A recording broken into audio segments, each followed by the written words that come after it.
You good? All right, Don, you're good to go. Okay, thanks. Good afternoon and welcome to the Select Board meeting for interviews for the Town Administrator.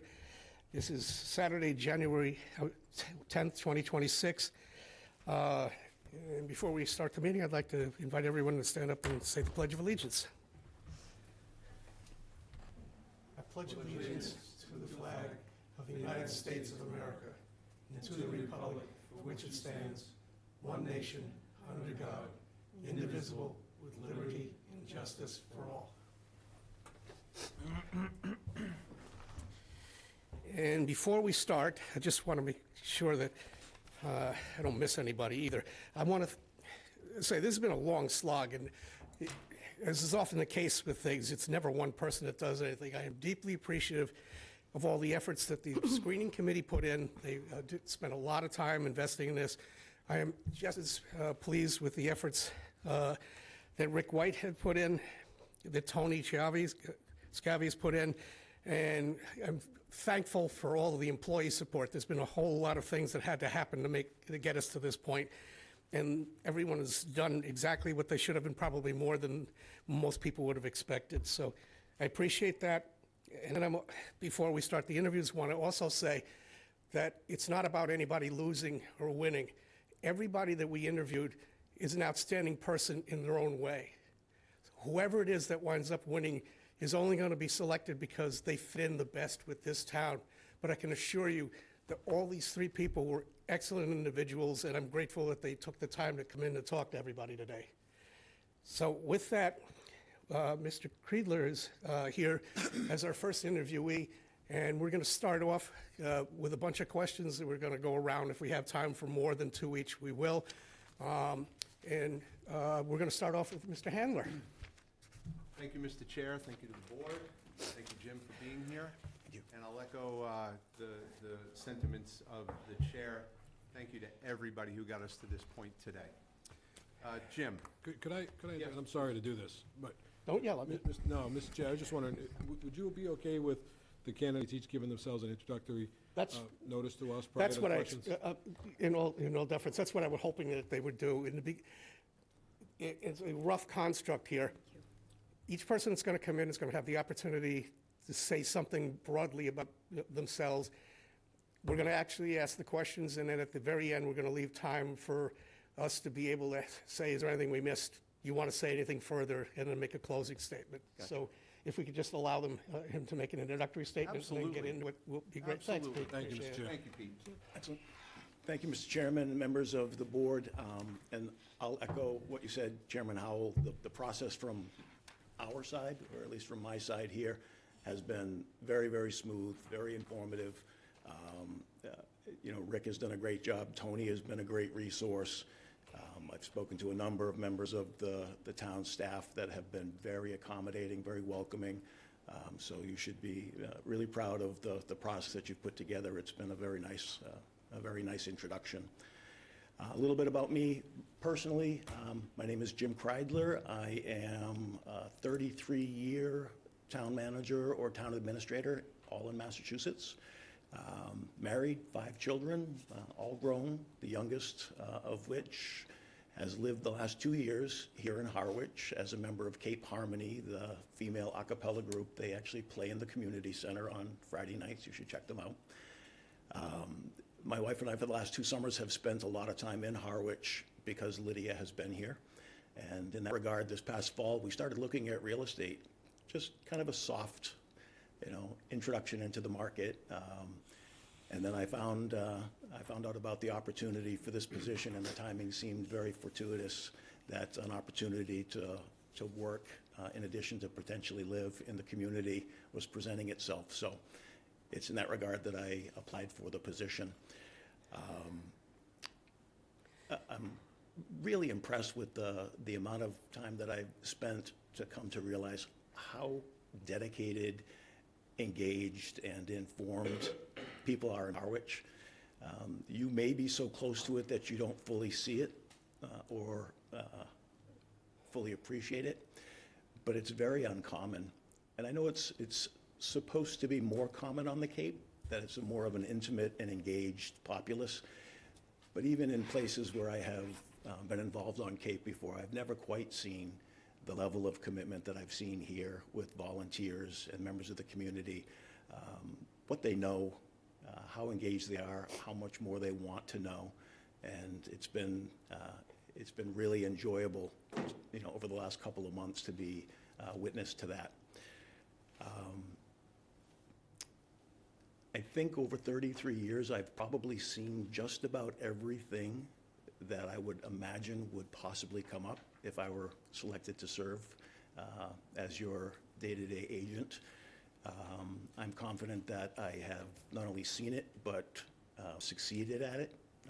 If not the first time, I've got a scar on my back where I might have failed and learned the lesson.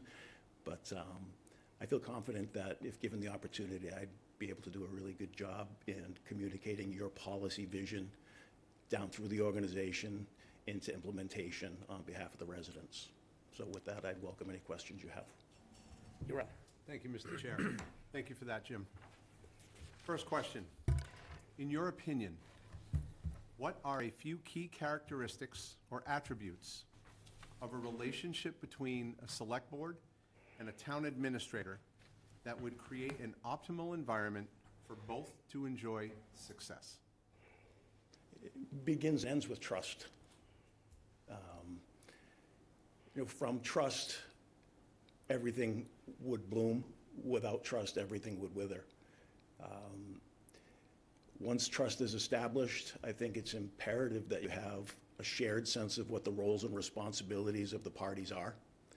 So there's no question as to what each of us has as our piece of the puzzle. I have made it a practice in my 33 years that with each community I've entered and with each subsequent election to a new board, holding an off-site where we take the charter and we take the policies and we take the bylaws and we sit around a table and we make certain that everybody has agreement about what our roles are. And we get sign off as a group, as a team, before we start the work. My experience has been that when you have that done, Jeff, can I call you Jeff? Excuse me. When that is done, you're best positioning yourselves for success. When that's not done, it just leaves room for even the best of intentioned people in the group to just be off the reservation. And nothing good comes from that. So I think trust is the base. It's imperative. I think having roles and responsibilities defined is the next piece. And then communication in whatever fashion you all as individuals best receive information. It does no good for me to put a policy in place or a standard or a practice in place that is a one-size-fits-all, because not everybody receives information the same way. So I would have to tailor my communication style with each of you in a fashion that best allows you to digest it. So it may be that you prefer face-to-face. It may be that you like email on a regular basis. Some people like the instantaneousness of text messaging. Others like a written report. So the next thing that I would do is sit with individual members and learn their communication style, because without active, ongoing, continual communication, we also fall off the rails pretty quickly. You need to know what it is that I'm doing on your behalf on a regular basis toward implementing the policies that you have set as the vision. And if you don't know what I'm doing, I have failed you. It's as simple as that. Thank you very much.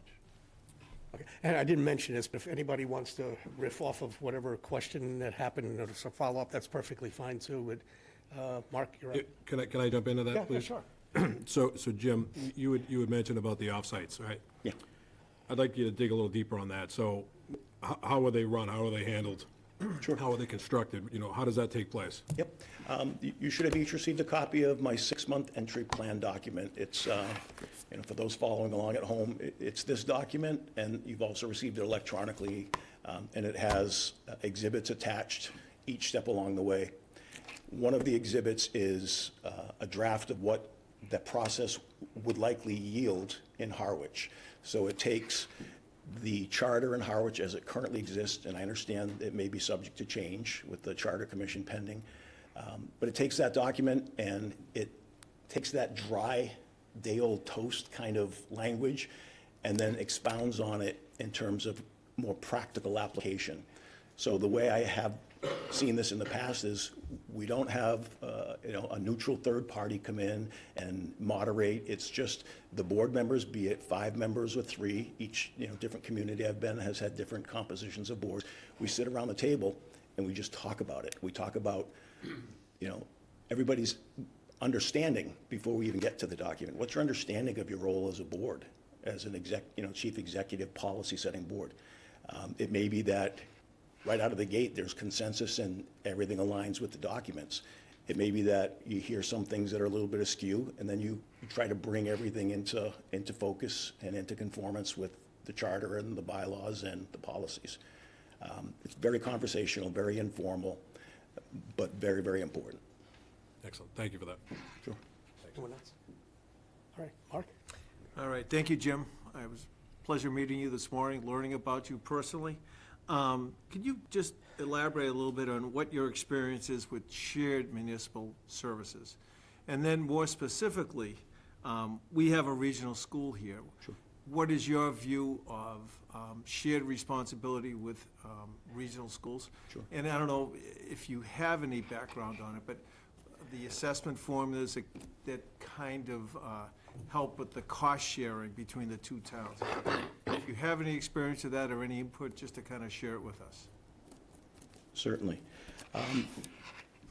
Globally, kind of the 10,000-foot view, what we do every day is act as the custodians of people's hard-earned tax dollars, right?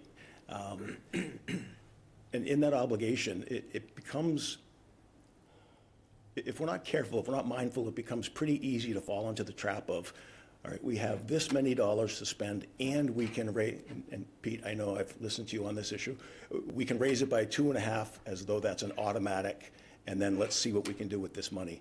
And I think we need to break ourselves of that construct and look at the organization, look at the delivery of service and find ways to economize, to realize efficiencies, more than just saying how much money do we have to spend and then allocating it.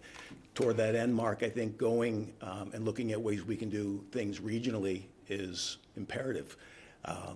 In my experience, I've done some of the easy things like a regional veteran service agent between communities. Animal control is one that I've had some success with my team doing regionally. I have been a party to standalone school districts and regional school districts. In regional school districts, the beginning and the end is the regional school district agreement. That really becomes the charter, version of authority, that you would see with the charter in your municipality. Specific to Harwich right now with Monomoy, in the transition plan that I've given you, I spent a considerable amount of time putting together a memorandum that explains why it is, I think, moving towards a formula change and negotiating with Chatham a formula change that introduces EQV or an ability to pay component into the formula. What I ultimately settled on is a 50-50, 50% of the assessment being driven by the enrollment data and 50% by EQV. There's also a spreadsheet that I built that has sensitivities built into it, so you can play with it yourself and see, what doing that over a period of time or doing it at different percentages would yield in terms of dollar differentials between the 2 towns. It wasn't probably a day or 2 after I finished that I stumbled across some additional information in my research that goes all the way back to when the district was first being formed. And there's a peculiarity that ties back to school choice. Now, for those that aren't conversant in this, you have the ability to have your kids go to another school under a school choice program. And the impact for Harwich, specifically back pre-regionalization, was, say, 100 students, which is roughly what it was, that were Harwich students choiced to Chatham. Harwich paid $5,000 per student for each of those kids that choiced over to Chatham. The real cost of per pupil education was closer to $15,000.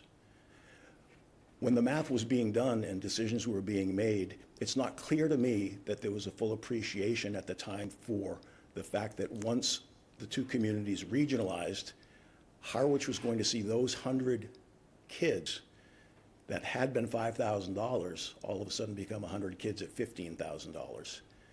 And there is in fact an article in the local press that talks about the double hit that Harwich realized after the fact.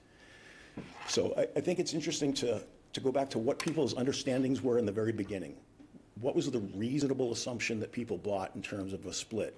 You know, it was roughly, was it 75-25? You know, pick that as a baseline. That's what the enrollment would have dictated for, you know, a breakdown in the expenses. If everybody bought that and thought that reasonable, and there were some other things that we've now realized over the last 10+ years, ability to pay and that school choice quirk that have kind of clouded things, is there a way that we can get to that reasonable 75-25 as a circuit breaker, built into the agreement, a renegotiated agreement that says it shall never be more than 75% for Harwich, or you know, some sense of security for Harwich, that we know that it's not ultimately going to keep going the way it has been going. I mean, it's unrealistic to think it's ever going to go to 100 and 0. But if population continues to decrease, student population in Chatham, those percentages continue to come this way with the associated expense.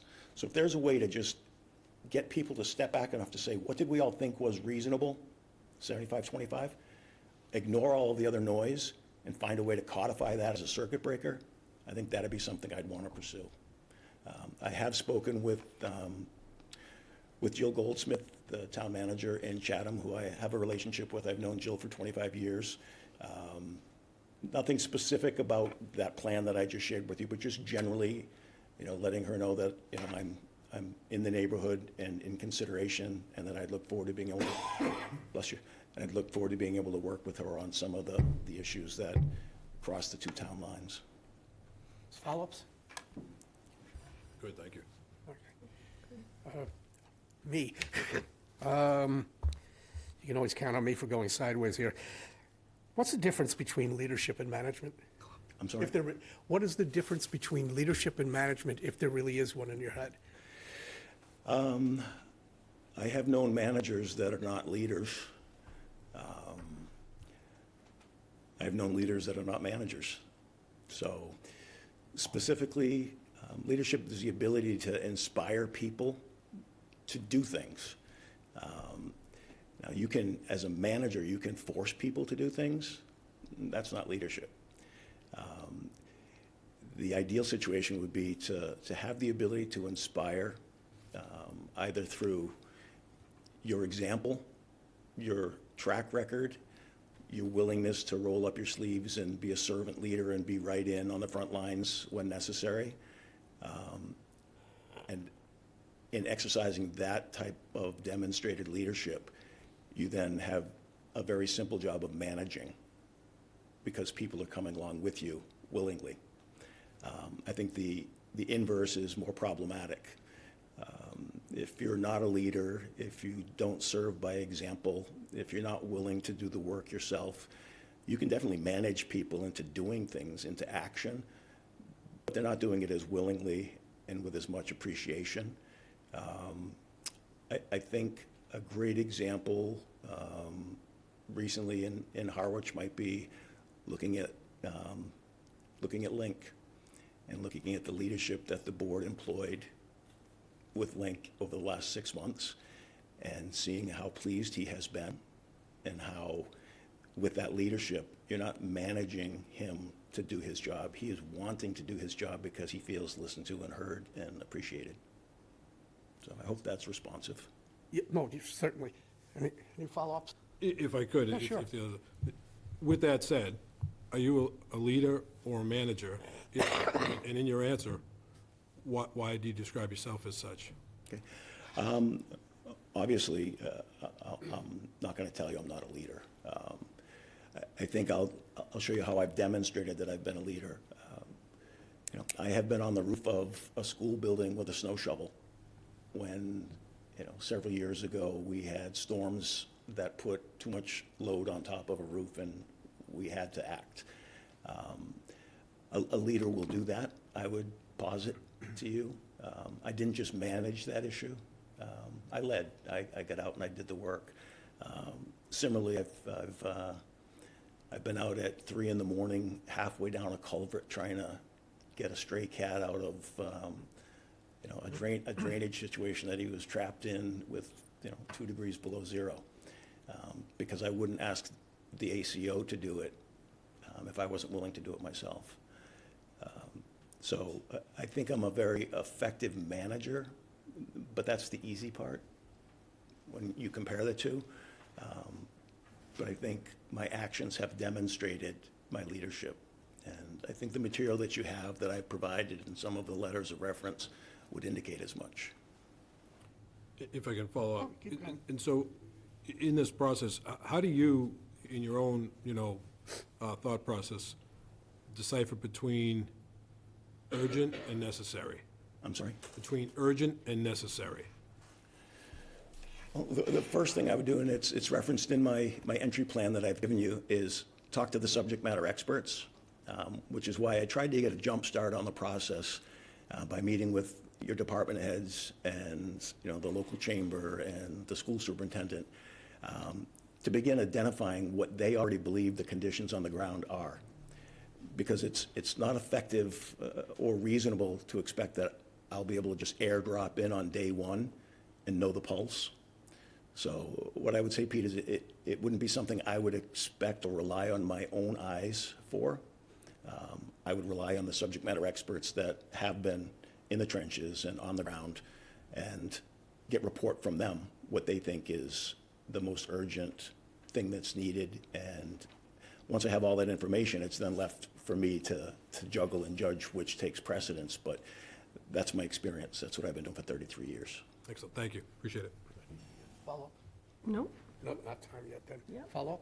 Quick follow-up, if I could. Jim, thank you. In my opinion, a leader advances those within his team or her team. Sure.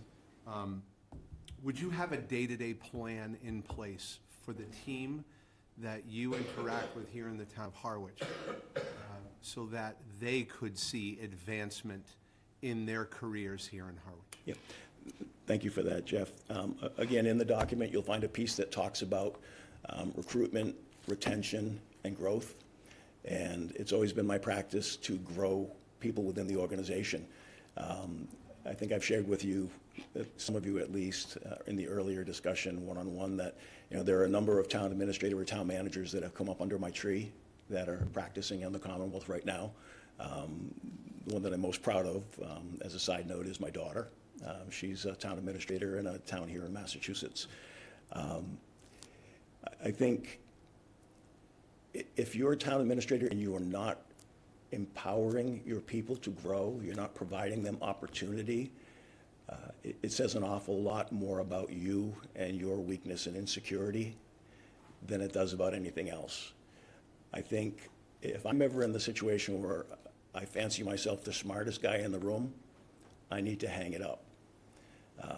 So the objective, Jeff, would be to have an annual goals setting with each department member, establish their goals, one component of which is professional growth, encourage that, foster that, and then rate against it to make certain that they're committed to it as well. I think I've also shared with you each that my baseline belief is that everybody is functioning with good intentions. Everybody is here because they want to serve the public. Having said that, I also know that people are here because they want to provide a quality of life for their families. There's a paycheck and there are benefits and, they've got obligations at home. Giving them the opportunity to better themselves, advance in the org chart, is something that matters, not just professionally, but personally to them. And I would be measuring their level of commitment to that in return for determining how much additional investment we make. but there's definitely an ongoing dialogue about advancement and career growth. Thank you very much. Mark, you have a follow-up? Just one quick question. I've heard the term servant leadership. Are you familiar with that, and what does that mean to you? I use it, and I don't know if it's what it was meant to describe when it was coined, but the way I look at it, Mark, is being willing to do that which you are asking someone else to do. Being willing to well, it's easy to decree from on high. You shall do this because I am, higher in the org chart than you. It's another thing entirely, and you can get compliance, but that's not the kind of compliance that a servant leader would seek. I would say to you, a servant leader would say, I need you to do this thing, and, I've done it myself, and if it's really difficult, I'm gonna step in and be willing to do it with you. So whether it's, again, being on the roof of the school with the snow shovel, or being, stuck in a culvert, sub-zero weather with the ACO, you've got to be willing to do it yourself, serve as well as lead. You good? Yep. I'm up. Anything to follow up, or otherwise, you're on. Okay. It was very nice talking to you this morning. You as well. What role does communication play in the town administrator's job, along with how would you communicate with the boards, committees, employees, the public, and our media? Globally speaking, communication is like the oil in your car. Without it, everything seizes up, breaks down, and you stop moving forward. So communication is our life's blood. And that goes up and down and outside of the organization. So communicating up the chain, I talked a little bit about the fact that I would need to determine from talking to you what your preferred method of consumption of information is, and then feed you that way. So make certain that you're not going to find yourself flat-footed at the grocery store learning something from somebody that I should have told you. Pete, you used the example, about reading something in the newspaper. If you read something in the newspaper about our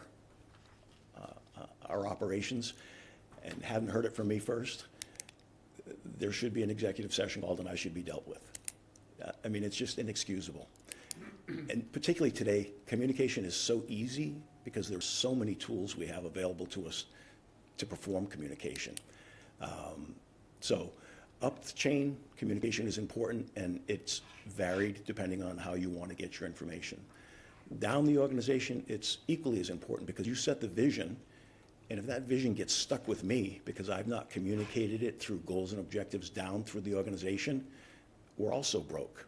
We're also in trouble. We've also seized our motor because that communication's not flowing. Outside of the organization, we have an obligation to make certain the residents have a picture, an ongoing picture about what it is we do on their behalf. Because we are all ultimately judged by them. You at the ballot box, me in my review when you evaluate me. So we shouldn't be in a situation where the only exposure the citizens have to what we do is at town meeting. The four corners of the warrant is all we've fed them all year. We have failed at that point. We should be regularly feeding them, again, in a variety of ways, whether it's using the local media and working with our representatives in the press, whether it's, I know, Mark, you have expressed an interest repeatedly about having a newsletter, whether it's having an electronic and hard copy newsletter. There's a draft of one, it's half tongue-in-cheek, but it's in your packets for you. Whether it's, through the use of a newsletter, whether it's, the town administrator being on Channel 18 and doing a regular update, or having a 7-village coffee on a monthly basis, having department heads into meetings and not getting into the box where you only talk to me and I'll talk to them.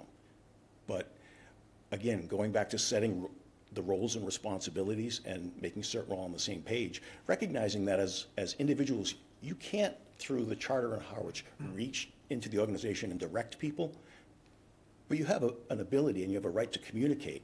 And as long as we're all playing in that same flow, everything should be fine. So that communication also needs to go down the chain into the organization to make certain that people are doing the tasks, the goals that we set based on the policy you set. So up the chain, I've got to talk to you in the way that you want me to. Down the chain, I've got to communicate your policies. And outside, we have an obligation to keep the public informed. Follow-ups? Anybody? Quick follow-up on that. I just had one follow-up. Please, yeah, it's your question. Media, how comfortable would you be in talking to our newspaper people that would be coming to you, asking you questions? What is your comfort level on being open to talking to, let's say, our, Certainly. Anita, I think it's imperative that the media have access to information. okay, thank you, It's what they sell, right. honestly, right? It's their commodity that they sell. And what I have found is if we're not giving information, they're not going to just not print. So they're going to find information. And it might not be Thank you. accurate because we have failed in sharing. So there is a policy, I believe, in Harwich that I've read, if I'm not mistaken, that says that the TA can't address the media on policy issues, but only on emergency issues. I think I've read that in one of your policies somewhere. So I would want to make certain that as I'm answering your question, I'm responsive to the policy and saying that if the policy says I can, I would absolutely speak with the media. I wouldn't wait to be asked a question. I would have, and in other communities have had standing office hours where the press comes in and we go over what's happened and what's coming. Thank you. Thank you very much. Yeah, follow, please. I'm not sure about that policy, so you could be right. Neither I'd am have to look into I it. but wasn't sure Good about point it to bring either, but- forward for us to look into. I'll but- find it. Yeah, no worries. Okay, No worries. it's all right. But a follow-up to Anita's question, and you alluded to the charter and that, the board doesn't have the authority to direct staff, right, which I totally agree with. How do you handle if the board starts to mingle in day-to-day operations and starts to direct staff? What I don't do is address it from that chair on Monday night on TV. I have done that before. One of the scars I have on my back. It's not productive at all. So what I have come to learn is, again, presuming best intentions. If it's you, Pete, you get with Chief Considine, and I won't use that one, sorry. You go to Chief LeBlanc and, you say, hey, I need you to do this. I find out, he's like, hey, I felt a little uncomfortable, whatever. I would talk to you one-on-one because it may be that you just, you saw him and you just thought this was on your mind and you said it, and it might be something as simple as that. I would want to square it with you individually and privately first. I would then, if you told me to go pound sand, no, I'm going to do it, too bad. I would then talk to the chair about maybe the need of convening a two-member discussion where, there's someone else on the board to reinforce what it was that we all agreed to. In that meeting, we would have that document that we all agreed to at the beginning of the year that shows roles and responsibilities, that with your initials on the bottom corner say, this is the deal. This is why, that's not cool that you did that. If you're still at the end of that telling me to pound sand, that's just the way it's going to be, because I have to recognize at that point that you are an elected executive member of the community. And while we have rules that the taxpayers and the voters have put in place, ultimately, if you choose not to abide by them, that's your choice. And you'll be judged. It wouldn't be for me at that point as paid staff to take it any further. Thank you. Chief, scrap the plans to take the lights off my house. Any other follow-up? Before I actually finish this, we got a hard stop at 1:45, which includes somebody being able to say, this is what you didn't ask me that I'd like to talk about quickly. So with that in mind, just keep in mind that we keep trucking. I'll be quiet, I get you. Wasn't about you. Jim, thanks again. And what I'm hoping for is you can walk us through the process of building a municipal budget, right? And then presenting that budget to the board, and then supporting that budget on town meeting floor. And what I'm asking you to do is not just give us the 30,000-foot view, despite what the chair just said. I would like some detail as to Yeah. each step in the process. So use some examples and some detail for us. Yep. A document that I have employed, that I'd be happy to share with you all. I can email it when I get out into the parking lot. It's a GFOA, a Government Finance Officer Association model for revenue, expense, projection, and budgeting. It was something that was actually brought on board in the town of Townsend when I was working there through a grant with the Collins Institute. Bigger picture, and I know you said you want small, but bigger picture is if you're not starting your budget the day after town meeting, you're already late. So with that as a backdrop, you have to have revenue projections that run out minimum 5 years. The form I have is 10 years. They get a little bit less value to them when you go out beyond 5, but a minimum of 5. And they need to be granular enough in terms of their categories. I know you all have used the term buckets in some of your discussion about budget issues. You know, there's a myriad of buckets of different revenue sources, but you need to be able to with solid data and best practices, project what your revenues are going to be. On the expense side, it's not difficult to forecast positions. You know, you've just come through a process now where of the 8 unions, you've settled 7, I understand, with one to go. That gives you a pretty clear run out for labor costs and associated expenses for the next 3 years. So those get baked in. Wild card issues that are sometimes the budget busters, health insurance. So you've got to be meaningfully managing your health insurance expense when you're working on your budget. You can't just sit back and wait for the insurance company to tell you what double-digit increase you're going to have next year. You need to be working with your insurance advisory committee, which is an internal group comprised of members of each union, each bargaining unit, to manage that and be mindful of the fact that it can be a budget buster. So you're starting with the revenue projections, the expense projections in the tool shortly after town meeting. You're working with budgets, the prior year budget that you're currently in, concurrently with the one that you're building, to monitor how well you're doing in your current budget. Because the last thing you want to do is base everything on the budget that just passed and ignore the fact that things aren't living up to the trends you predicted while you're building the next one. So you're really tracking both of those concurrently. You get with your department managers, your division managers, you sit with them, make certain that they're monitoring their current year budget and that they then hear clearly what the message is from the select board in terms of budget necessities for next year. So I would work with the board to get your budget message, putting forth the parameters for the budget for the coming year. I would take that message and I would break it down a little bit more granularly and put it in more department-specific language, get that out to the departments. That would be in the fall. We'd be working those budgets with a goal of being able to get a draft budget before you on or about the time that free cash would be certified in the late fall. I know it was a little late this year, but late fall, early winter, and present out in January with a proposed budget for you. It'd be my expectation that you would have met with me in advance of seeing that for the first time. I would, give you that outreach as often as you wanted to take it, because it, again, like having town meeting be the first time the townspeople see our business, not being a good idea. It's also not a good idea for me to drop a budget on you that, while it conforms to your one-page overview of what you want, you've not had the ability to see in advance. I'd rather we be working step in step, hand in hand, while building it, so by the time it's fully baked enough to present, that you've already seen it.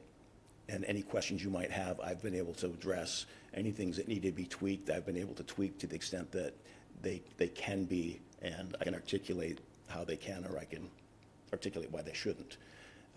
So I would want to have that work all done before it's finally dropped in January, and then work through the Finance Committee. I mean, the Finance Committee in so many towns over time has unfortunately become kind of a paper tiger. Statutorily and generally from a charter perspective in communities, finance committees have quite a bit of authority. I've been saddened in communities that I've walked into to find finance committees that are always kind of the afterthought.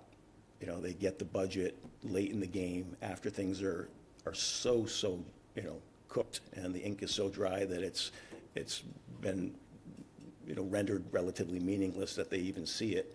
And that's not the way it should be. They have an incredible role as kind of the, you know, the citizen volunteer, you know, fact checker. So I would want to get it through your hands and into the Finance Committee hands as quickly as possible in January, and then go through public hearings at that point with the Finance Committee. And real quickly, if I could, and your response could be brief on these follow-ups. Experience with zero-based budgeting and your thoughts about it. Philosophically, I get it. Practically, it's difficult. Well, let me even say it differently. Practically, it's easy, but not particularly valuable in my experience in building municipal budgets, because so much of what we do is so hard-coded. I think it's a good exercise to begin with, and particularly for a new set of eyes like mine coming in. That would be, I mean, I'm coming at a weird time because, you know, Tony's going to have just finished the budget, and it's going to be well down the road. So it really wouldn't be until next fiscal cycle that I would have the opportunity to actually work with departments to build from ground up, zero up. But again, Pete, so much of it is so hard-coded because we're so personnel-heavy. You know, I don't know what the percentage is. I'm embarrassed I didn't check this. What the percentage is of the annual budget that is personnel. So yes, philosophically, I agree that it's a good exercise. Practically, particularly in a local government where we're so personnel-heavy, I don't know that it generates a lot of value. Excellent, thank you, appreciate that. Follow? Just one quick question. How do you keep this board abreast of what's going on in each department? You know, whether it be monthly or whatever. Sure. How do you do that? Sure.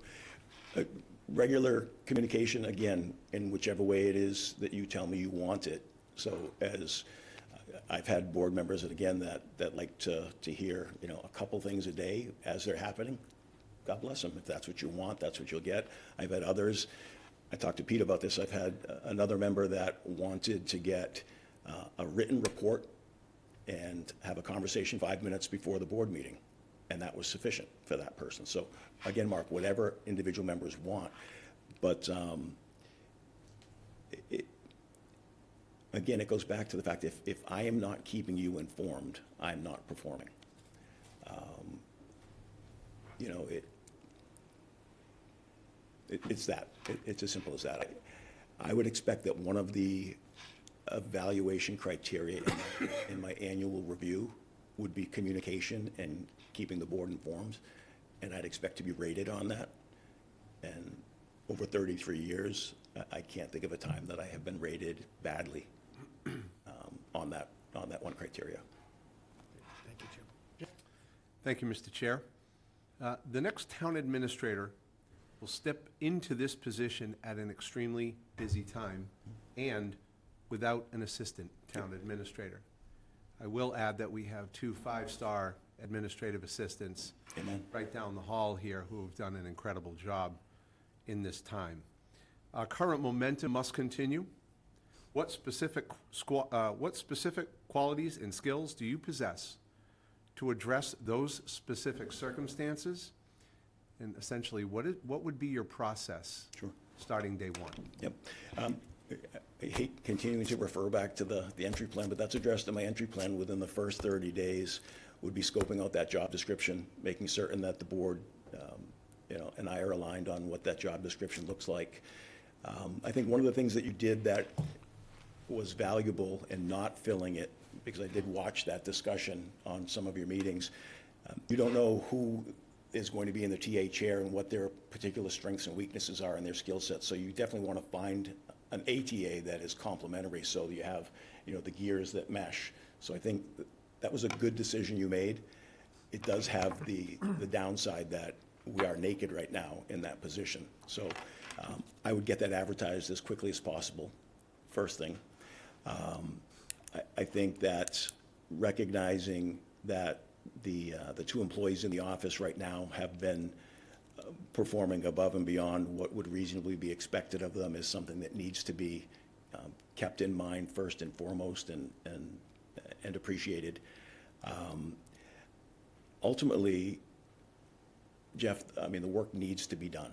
So as long as it's vacant, I would be working extra. I would be doing the additional things that might otherwise be being picked up by that person in that position. Other people in the organization, I would have an expectation based on my showing my leadership and my willingness to do extra.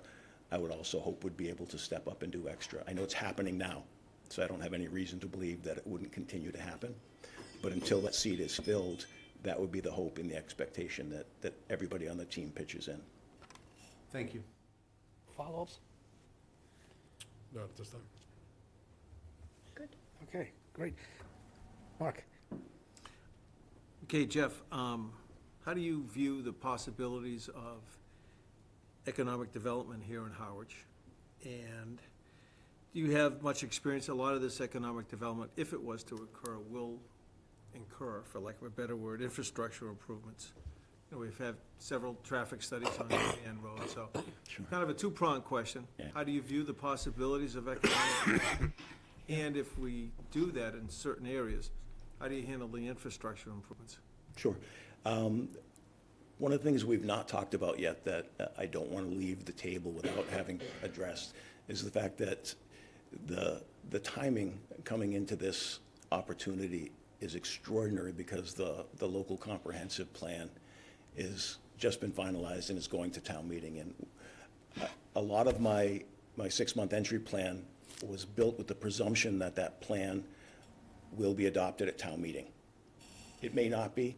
I have no reason to believe that it won't. So I did bake a lot of it into this plan, this entry plan. I've got the implementation tables here, the 4x4s tagged because, as you rightly said during the presentation, the TA is going to be charged with managing a great deal of that process. So the first thing I would do, Mark, is I would look into this plan, which is the vision and the voice of the community, and see what economic development is being wanted. It has to tie back to the plan. It is a thing of beauty to come in with a fresh plan, because if you come in 10 years after a plan's been done and you try to tie all of your decisions back to the plan, it may be stale. The people that built the plan may no longer be around. But right now, you have clear guidance for what the community wants through this plan, particularly once it's adopted, presumably adopted at town meeting. So I would look at what the local comprehensive plan says and then take the marching orders from that. In terms of infrastructure, we talked about that. I've been involved in managing sewering and wastewater projects in the tens of millions of dollars with EPA and DEP, thumb on my back, needing to get it done with deadlines that sound scary, and on occasion you want to challenge and say, you can't force us. I walked into a community that did that once. They had gone more than a year ignoring a very hard deadline. And when I got there, there was a federal Department of Justice consent decree and $1 million fine on the table because they had said you can't force us. So the danger is real when the regulatory bodies on the state and federal level say you must do sewering. I know, Pete, I've listened to you say you're not certain we need to be doing as much sewering as we're doing. I've looked at it and I think I agree that, there's definitely an awful lot of sewering. I'm happy to hear that the comprehensive wastewater management plan is being reviewed to be updated right now, because that's where some of that thinking might be able to be employed. But ultimately, you've got to do the work that you're being mandated to do, and I have managed it. I have managed SRF-funded projects with the 0%. I've never had the benefit of the subsidies that you get, through the water fund here on the Cape. That's outstanding. But there's no way around the fact that 300 or 500 or pick some ungodly number of millions of dollars of work is on the horizon, and it needs to be done, maybe. But until we're told otherwise, it needs to be done, it needs to be funded. And that's a huge issue. We've talked about other ways, I think, Mark, you and I talked about other mechanisms of funding large capital projects like that aren't just across the board for everybody, because there could be an argument that, if sewering is happening, in one area of town, why should the other area be paying? Well, everybody realizes an environmental benefit across the town, across the Cape for sewering. So everybody should pay something because they have skin in the game. But maybe, and this is a policy decision for you, maybe the area that is getting the actual physical benefit, having a pipe to tie into instead of a $50,000 bill to upgrade their on-site system, maybe they should have more skin in the game. The mechanism to do that is through an equivalent dwelling unit EDU calculation, where they get assessed a certain amount of money because they have an actual benefit that someone else isn't getting from that project.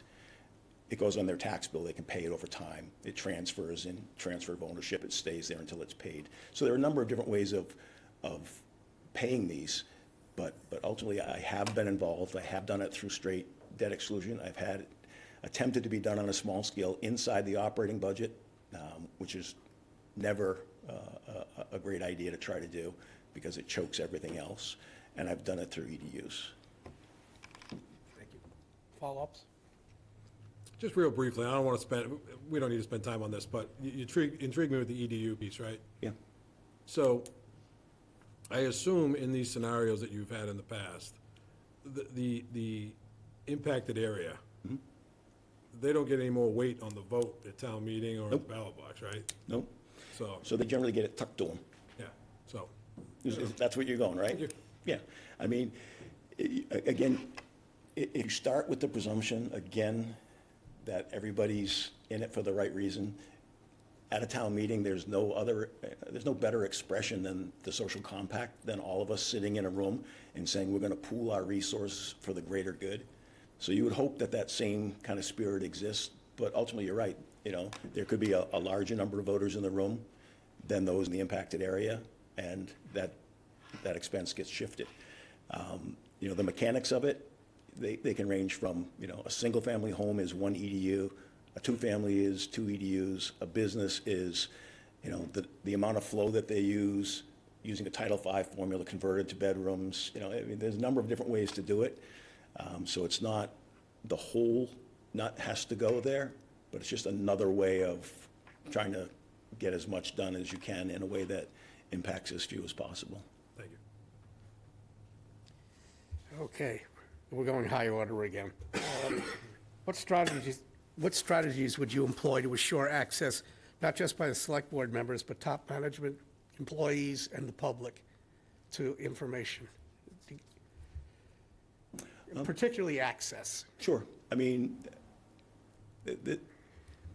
if we're at the point where my nose gets out of joint because I walk down the hall and see you in an office talking to a department head, we're broken. Before we even start, we're broken, because there should be nothing about that picture that scares me or concerns me or makes me uneasy. Having said that, it also can't be allowed to develop into something that becomes obstructive and gets in the way of the ability of that department head or supervisor to be doing their work. They can't, entertain you every day for 2 hours because they have other work to do. It all goes back again to that off-site, day one, roles and responsibilities where that's all laid on the table and discussed and agreed to. things that I have done to try to obviate your need to do that, to take your time to do that. Having department heads come to select board meetings on a regular basis, on a rotating schedule, where we know that Chief LeBlanc is coming in, the first Monday of next month, and he's going to have the opportunity to share everything that he and his department have done, because that's valuable to him, to know that you're hearing that, not trusting that I'm going to be able to share it all. So he gets the benefit of that.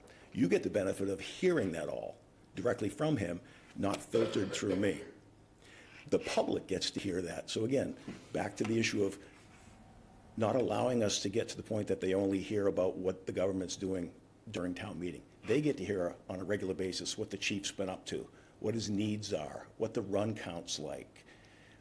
2 weeks in advance, if you have a couple, Mark, I think you and I talked about this, if you have a couple of questions that people have been asking about the fire department, you flip them to me, I flip them to the chief, he comes in and he's able to address them. You then look like, the god you are, because you've been able to address Mrs. Smith and Mr. Jones's questions. So it's not rocket science, Don, to be able to have this communication. Goes back to your original point that you asked, Jeff. It starts with trust. You have to trust that what I'm telling you is real, and you don't need to go check it. And I have to trust that if you feel the need to talk to somebody, that you're doing it with good intentions. Without that trust, again, we're broken. I'm going to break my own rule. I'll go later on and look in the mirror and yell at myself.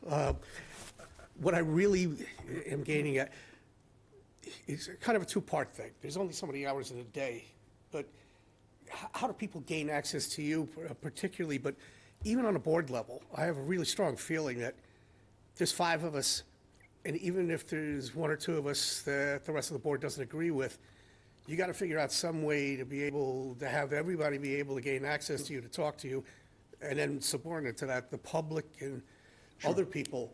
It just can't be all edicts. So I mean, how do you handle Sure. the fact that there's a reality of only so many hours available to you, but people need to be able to talk to you? I think some of that comes over time, or I should say, I think it gets better over time. I think right out of the gate, I recognize that it's not a 40-hour gig on the best of weeks. And in the first number of months, it's arguably double that, because I will need to spend time with each of you on a regular basis and when you need to, and I need to make myself available. I think as time goes on and we learn more about each other and how we communicate, there'll be less need for that with the board. Again, it may be that your style as an individual is that you want that, need that. I have to bake that into my schedule and work everything else around it. It never gets to the point that someone gets shut out. It always gets addressed. And if that means that other work has to get shifted and I've got to be here until 11 o'clock at night catching something up because I had to sit with you, then I've got to do that, because ultimately you're my boss. We all work, the collective we all work for the people. They're behind you, right? They elect you, you then hear from them, you set policy, and you whisper it down to me, and then I put it down through the organization. We all work for them. So I've got to make certain that I'm giving you the time you need to express what it is you need to say, representing them, and everything else has to be worked around that. Having said that, now, I also need to be able to be responsive directly to them. That goes to your second point. How do I make myself available for the citizens? I've done, coffees with the TA. I've done, a cable, take Channel 18 doing a cable thing where, there's a call in. I have a department head on, or a volunteer group on, or something, in different ones to keep as much information flowing as possible. But ultimately, I want to give people the opportunity to share with me what's on their mind when they want to, because they're going to eventually anyway. And I'd rather get it when it's fresh and it's something I can address than get it when it's far too far down around the bend and I can't meaningfully address it. So I've got to find ways to make myself available to people, yourselves first, the general public, beyond that. Because if I don't, I'm functioning in a bubble, and I think that I'm doing what I'm supposed to do, but I have no godforsaken idea if I'm still on the right track unless I've been talking to you guys. Anything else, Good. Anita? Okay, I guess I'm up for my question. You are. Okay, good.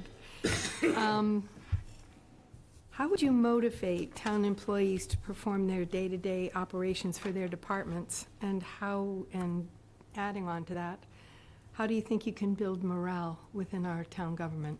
Sure. Thank you for that, Anita. I think first and foremost, the simple things that we learned from our parents growing up, you know, be kind, be appreciative. You know, what do you think the ratio is of people that call to a business to say that they got great service the night before versus people that call to complain? You know, we just don't make time to say the nice things, but we're very, very quick to carp about something. So I think some of the easiest, low-hanging ways of doing that is just being kind, saying thank you, even in passing. We don't do enough of that. I know that I end my days on a regular basis thinking I could have done better at that. I can easily, closing my eyes to go to sleep, find, you know, half a dozen times that I might have been better saying something that I missed the opportunity. I try to do better the next day. So just being kind the way we had been taught when we were in kindergarten, right? I think formally, having formal recognition, you know, the newsletter, the draft newsletter that's in the entry plan I give you, you know, has a section where an employee and a volunteer get recognized. And I'd made that a practice, a standard practice, that people get called out for good service. And it's not people that I pick. There's a nomination process. So if a citizen sees somebody doing a great job and they want to say it, they just click a box on the website and it comes and we do it. It could be a staff member that, you know, sees another staff member. It could be you looking into the organization and seeing somebody, but people getting recognition that way. At the end of the year, I've taken all of the 12 employees and 12 volunteers that have gotten recognized, put them in a hat, and we get, you know, a volunteer and employee of the year, and a local business makes a donation for, you know, dinner and a movie or something. But just finding the ways that are easy, but often not taken to just show appreciation is the way you build morale, I think. The last thing, and I'll loop back to something I've already said, which is being a servant leader and being willing to show that you too are on the team. You know, you're a player coach. You're not just the coach. You're not just ownership, management. You know, that you're willing to be out there and doing the work as well. So I think we complicate that issue more than it needs to be. I think just being kind and recognizing people for their service is important. Thank you very much. Yeah, a quick follow-up on that, if we can. You know, we're all human, Jim, and we make mistakes, right? So based off Anita's question, how do you recover when you fail one of those points, right? Sure. That's, I think, probably equally as important. How do you recover from that? If there's a specific example, like somebody excels in their service and I missed the opportunity, is that what you're talking about? Something along those lines, yeah. Own it, and own it quickly. The next opportunity you get to own it and apologize for not having recognized it, you let them know, and you share it with, you know, a broad distribution.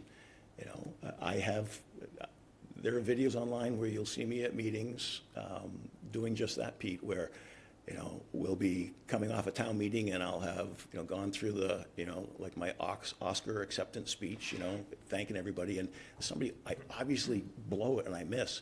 I'll come back on, you know, at the next meeting and eat crow publicly and say, you know, hey, I blew it. I totally forgot, you know, about Anita's effort to do X, Y, Z.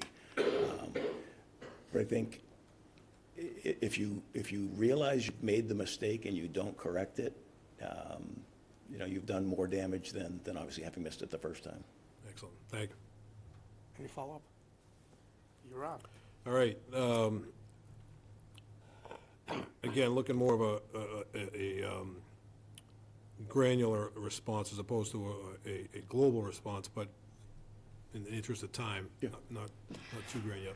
How do you effectively monitor, manage, and plan for municipal debt? Include in your response, please, items such as strategic approach, debt issuance, forecasting, and payment strategies. And all this while balancing the current needs of the community. Sure. Not easily.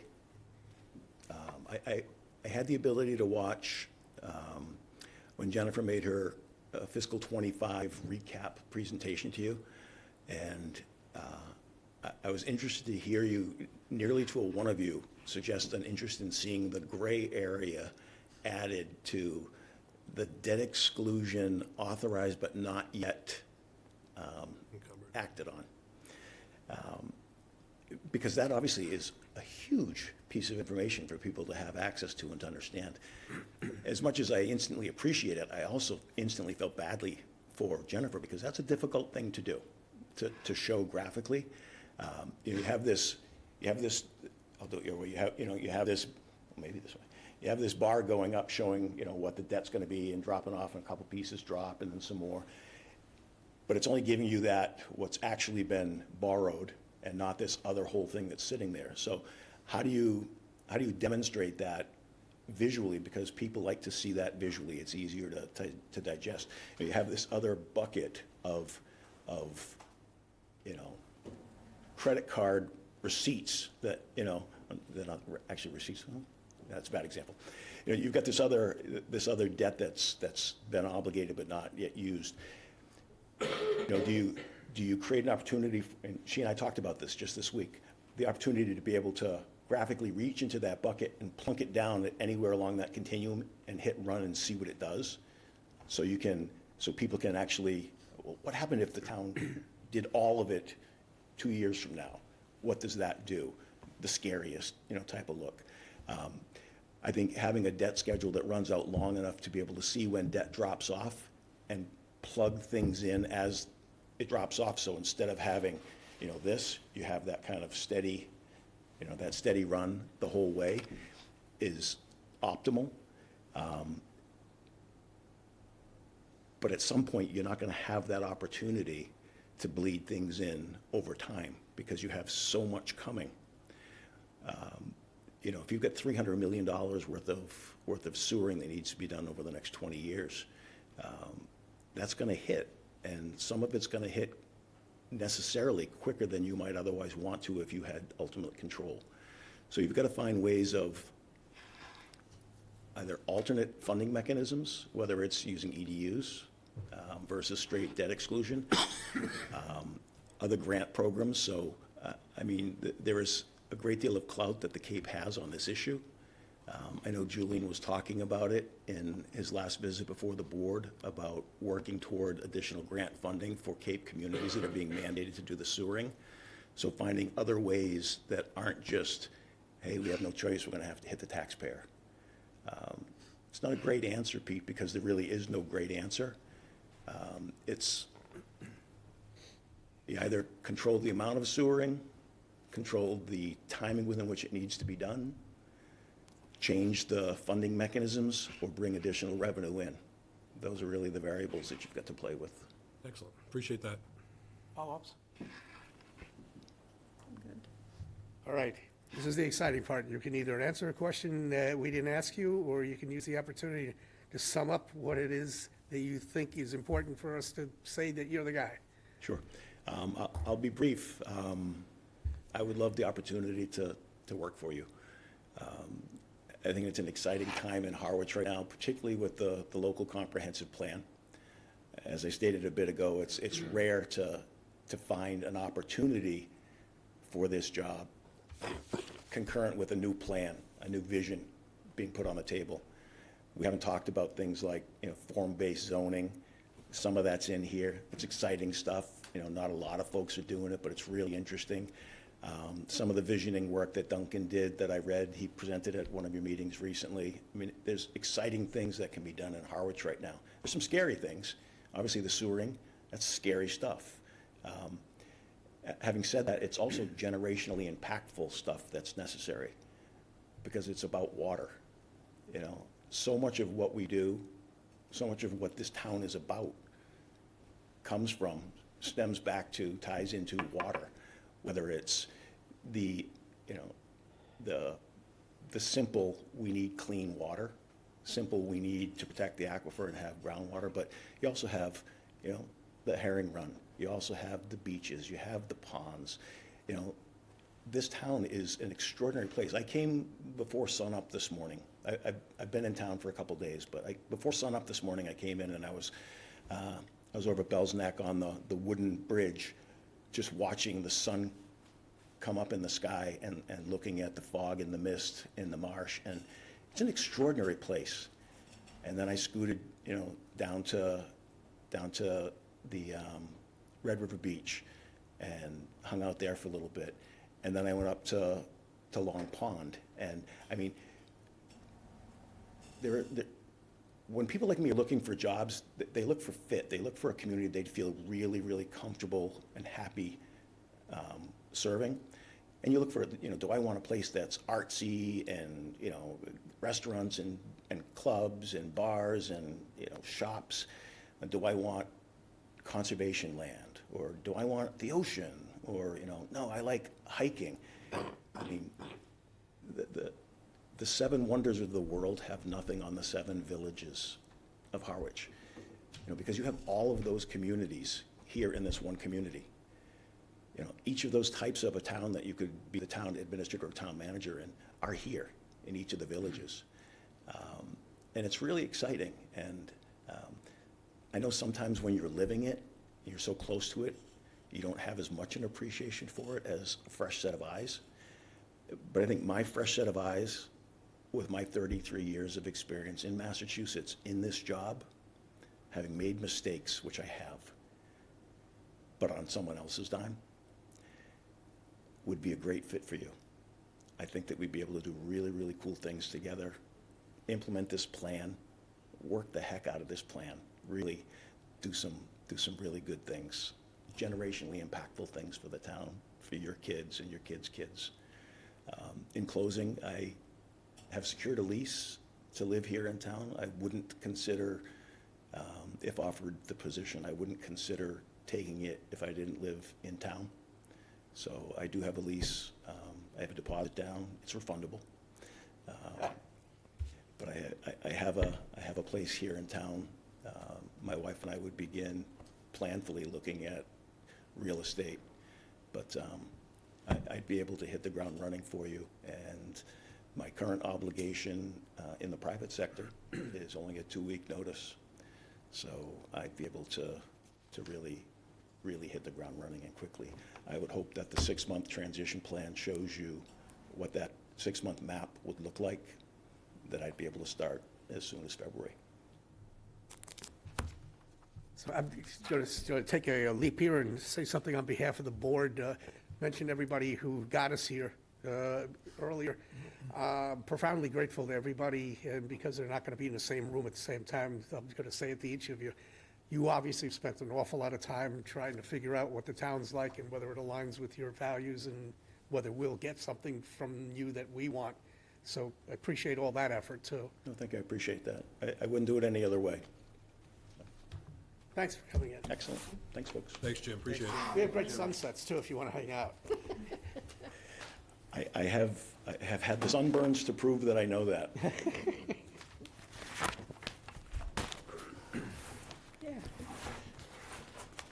John, do you want to keep rolling, or do you Well, which? keep rolling, or do you want me Oh, we're going to keep rolling until I keel over. Do you need a cough drop or anything you want? I got one. Okay, all right. There you go. Okay. No, got that from one of the interviewees. It's a bribe. Oh, I assume this is the hot seat? Are we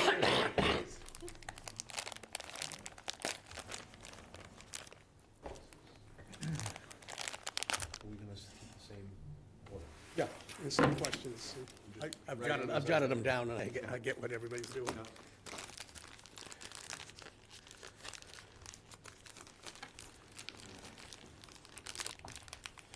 Hold on.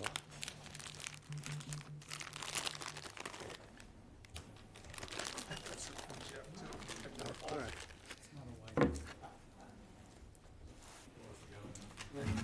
Let me take one, thank you. I don't Who need knows? it, but yeah, it just, sometimes it's just something to, If you'd been here, I would have offered. Oh, I'm ODing on these things over here, you kidding me? That was my plan. sharing. When I start to withhold them from you, I get stuff.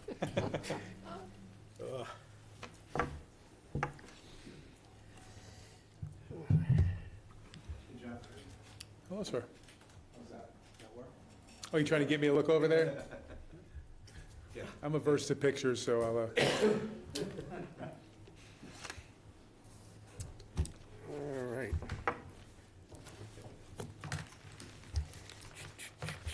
been told all my answers need to be 1 minute long, so I'll, Excellent. You want to go by Jeff or Jeffrey? Jeff's perfect, thank you very much. I'm only get called Jeffrey when I'm in trouble. Okay, Jeffrey? All right, well, we can skip most of what I said originally, but let me just start off by saying that formatically, we're going to wind up giving you an opportunity to give an opening statement about whatever you want.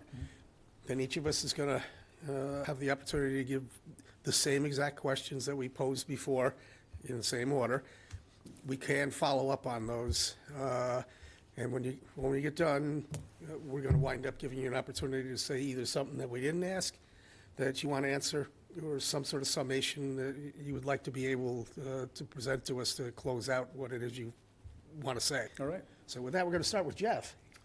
Thank you, Mr. Chair. Jeff, thank you. Can I interrupt He again? needs to introduce himself. Please. When I come back We're to gonna have when I Jeff come do back to opening reality, Like deja vu. I feel like I've lived through this all over before. Opening statement. Yeah, I think so. Yes.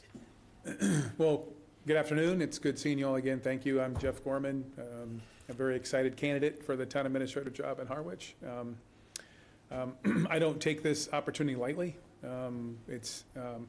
I really stress and research and figure out if an opportunity is the right fit for me, and I'm the right fit for the opportunity.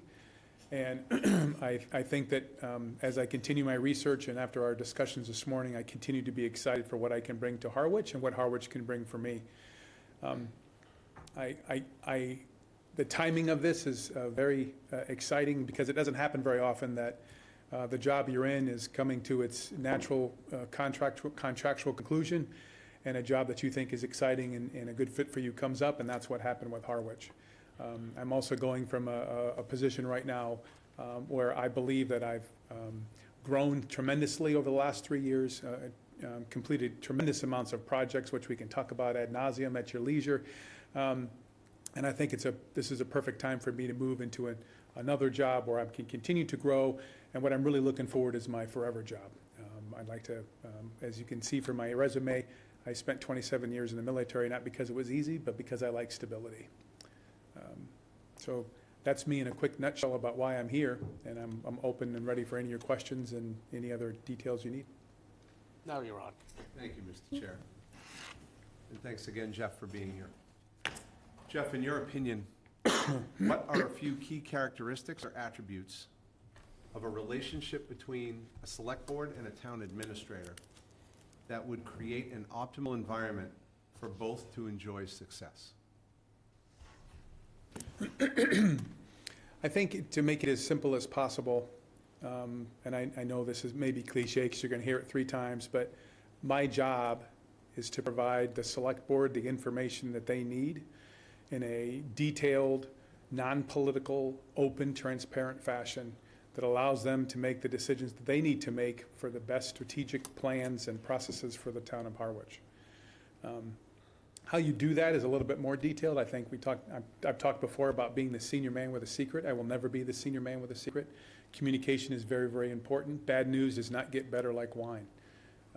I think, figuring out the individual cadence of the select board about how they feel about about communication, about information. For a matter of fact, I'm almost insatiable with respect to information. You can never give me too much. And there may be certain people that don't feel that way. They want a written document once a week. They want to have a meeting verbally once a week, face-to-face. They would like texts immediately. And I'm okay with figuring that out individually, day by day. One of the things that I learned very quickly in my military career is that you may have a job that's 2 years long, and in that 2 years you have another boss or 2 bosses, or you have a longer job, or you go to some place and a new boss is only there for a year. And so I become very adept at learning individuals' cadences, what makes them tick, what keeps them up at night, and how to make sure that we can work as a team together for a common goal. Ultimately for me is I want to be able to make the select board look good, and I expect the select board to take care of me, to support me. It's basically, I cover you and you cover me. in the- Thank you. Follow-up? A challenge to make us look good, but I take that challenge, yeah. I underscore that. I'm good, thank you. Okay. Mark? Sure. Just for the benefit of the public, I know you mentioned the word, it's cliche, but I want people to know in your military service, I was quite struck by this. You spent a year deployment on the USS Eisenhower, away from family. Thank you for that. Oh, I appreciate that. That's a challenge. I know I had many friends in Vietnam. They were 13 months away, but still, thank you and for your service. Anyways, my question, Jeff, is what's your experience with shared municipal services in general? And more specifically, where it has to do with regional schools. I don't know if you've had the opportunity with regional schools, and if you have, how did you handle different funding formulas and things like that? So if you could just talk about that. Absolutely. In Marion, we do have a regional high school, the 712, the old Rochester Regional School District. It encompasses Rochester, Marion, and Mattapoisett. I'll be honest with you, I handle it the same way that I handled our own local elementary school. I mean, the first thing I did is create the relationship with the superintendent. I was talking about one of the things I was able to do in my previous job. I had some vacation, and what I would do is once a week for a month before I actually took the reins as town administrator, I spent one full day in the town of Marion.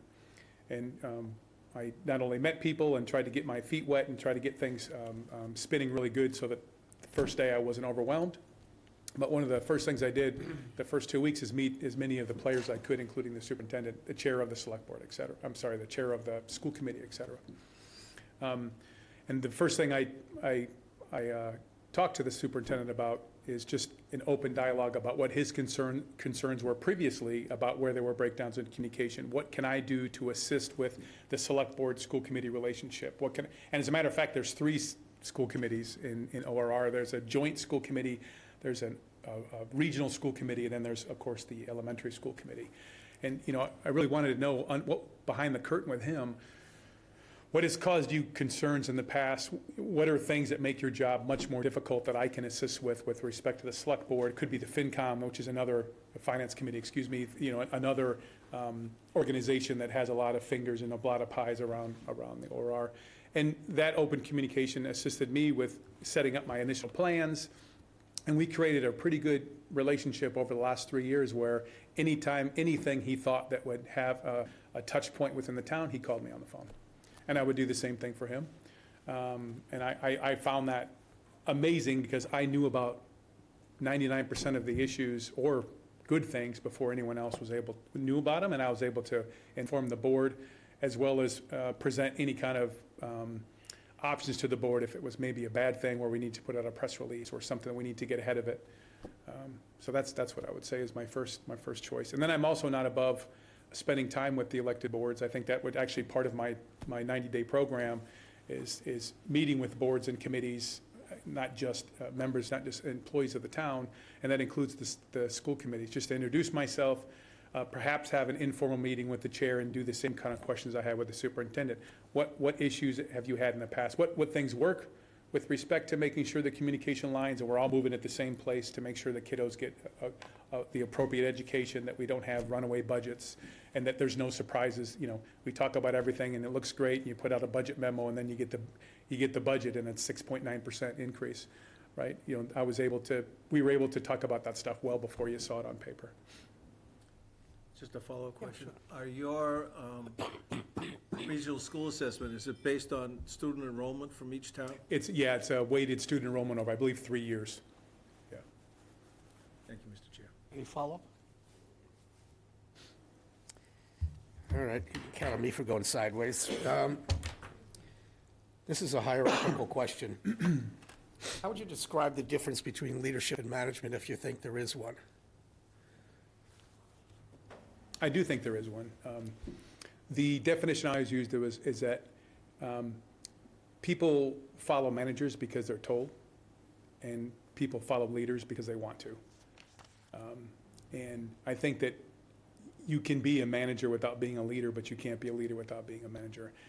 And so, and I'm not trying to throw a bunch of, phrases out there, but, management in my thing is more of a tactical thing. Management is, how do you get this job completed? What are the steps to do it? What resources do you need? Things like that, project management, that's where the word, it's not project leadership, right? It's project management.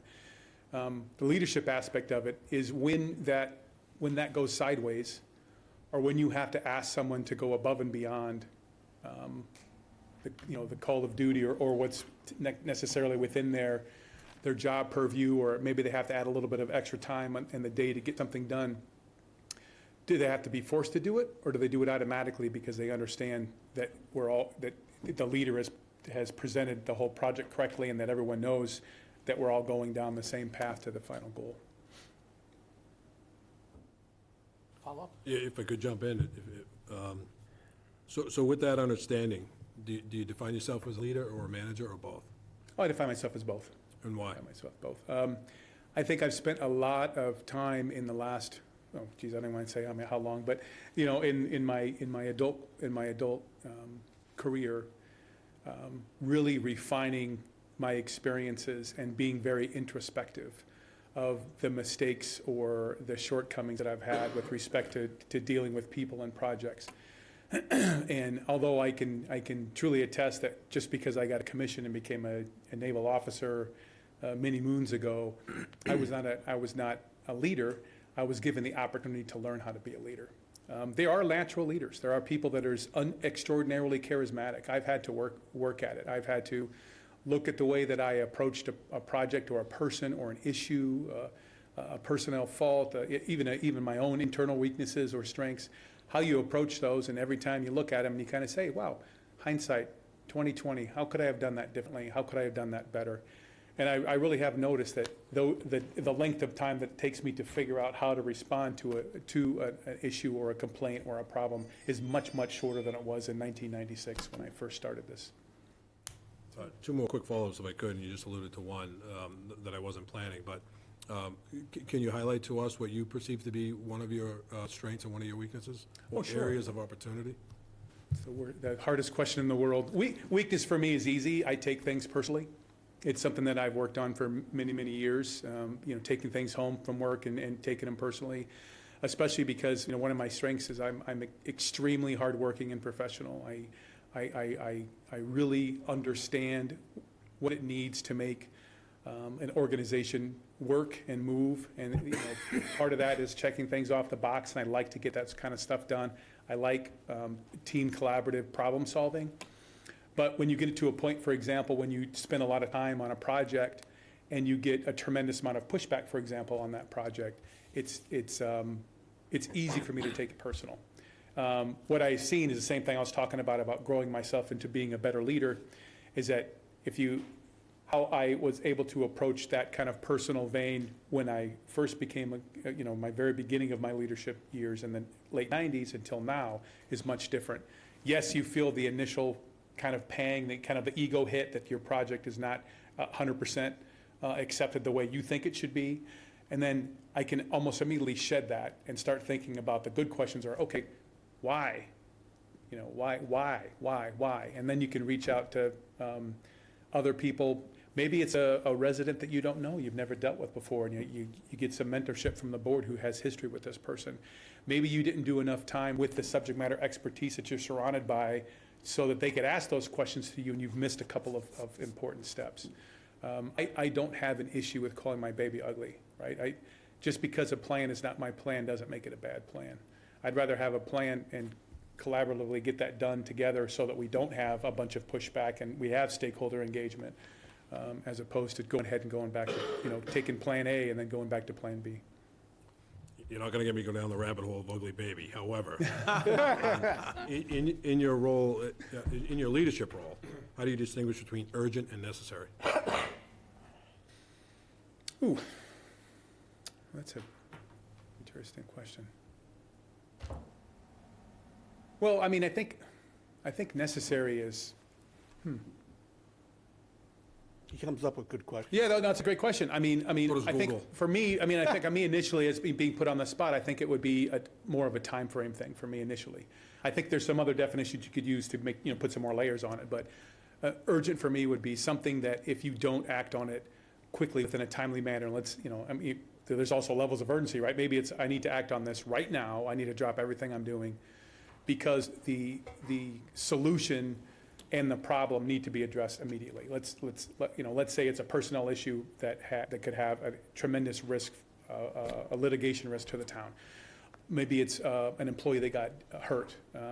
Maybe it's a resident that got hurt on town property. Those are the kinds of things I'm thinking about, something that it's, the timeline is immediate. Necessary, I think there's so many necessary tasks in a day-to-day basis. They would be more of a longer term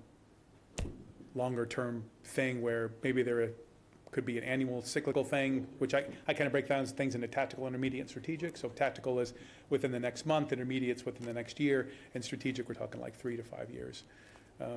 A 3 to 5 year strategic task is not a necessary task, it's just a task.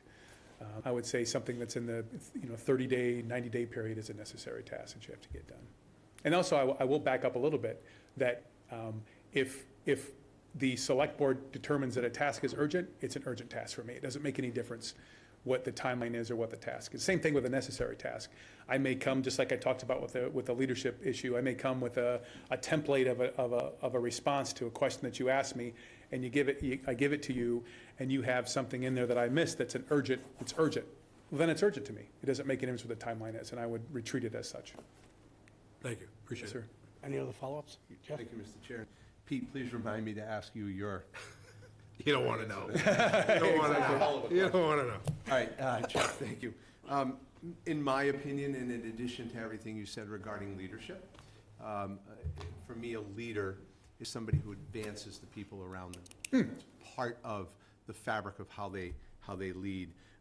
Would you see yourself having a day-to-day plan here in the town of Harwich to advance your team, the employees here that are working with you, for future growth?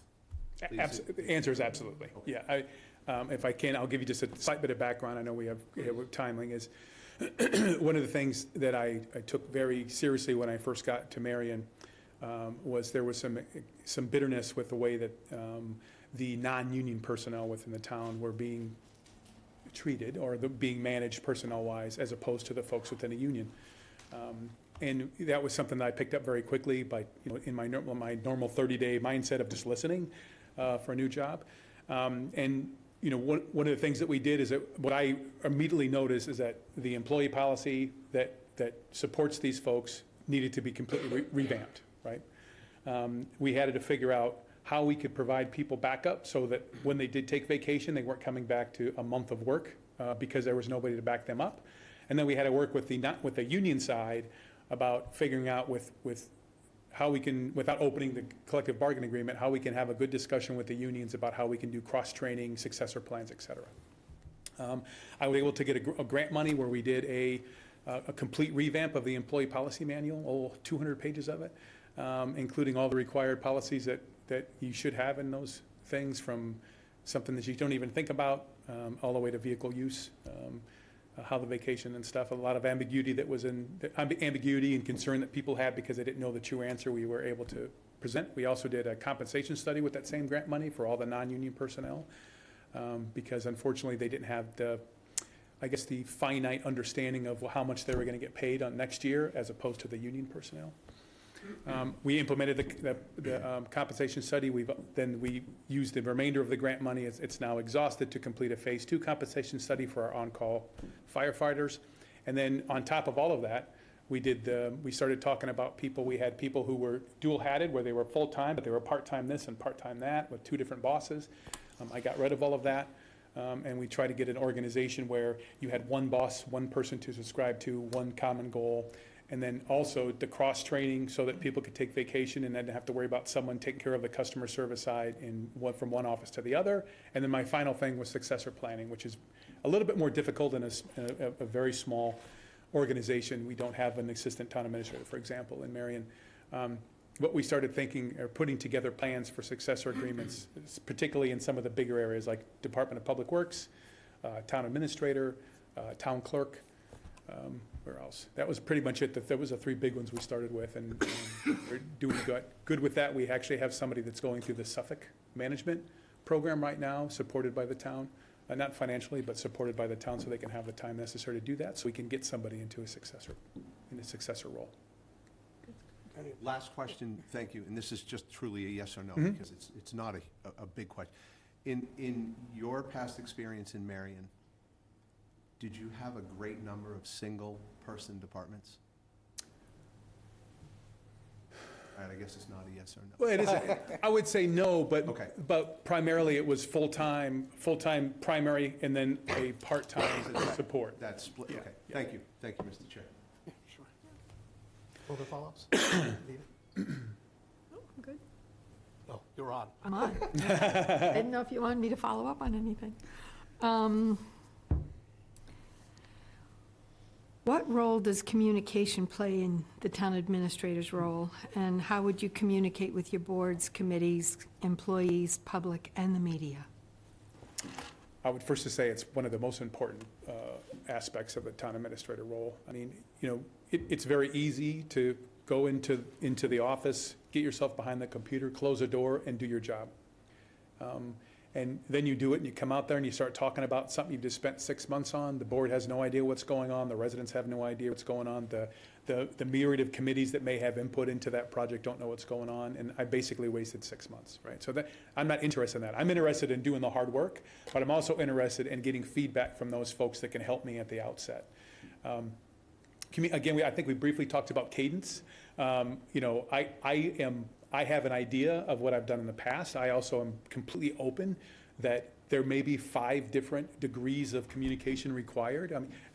Peter and I talked about it briefly, about different styles of communication that someone is more apt to have. I'll give you a good example. My previous job, it was all remote. I had 20 people in remote.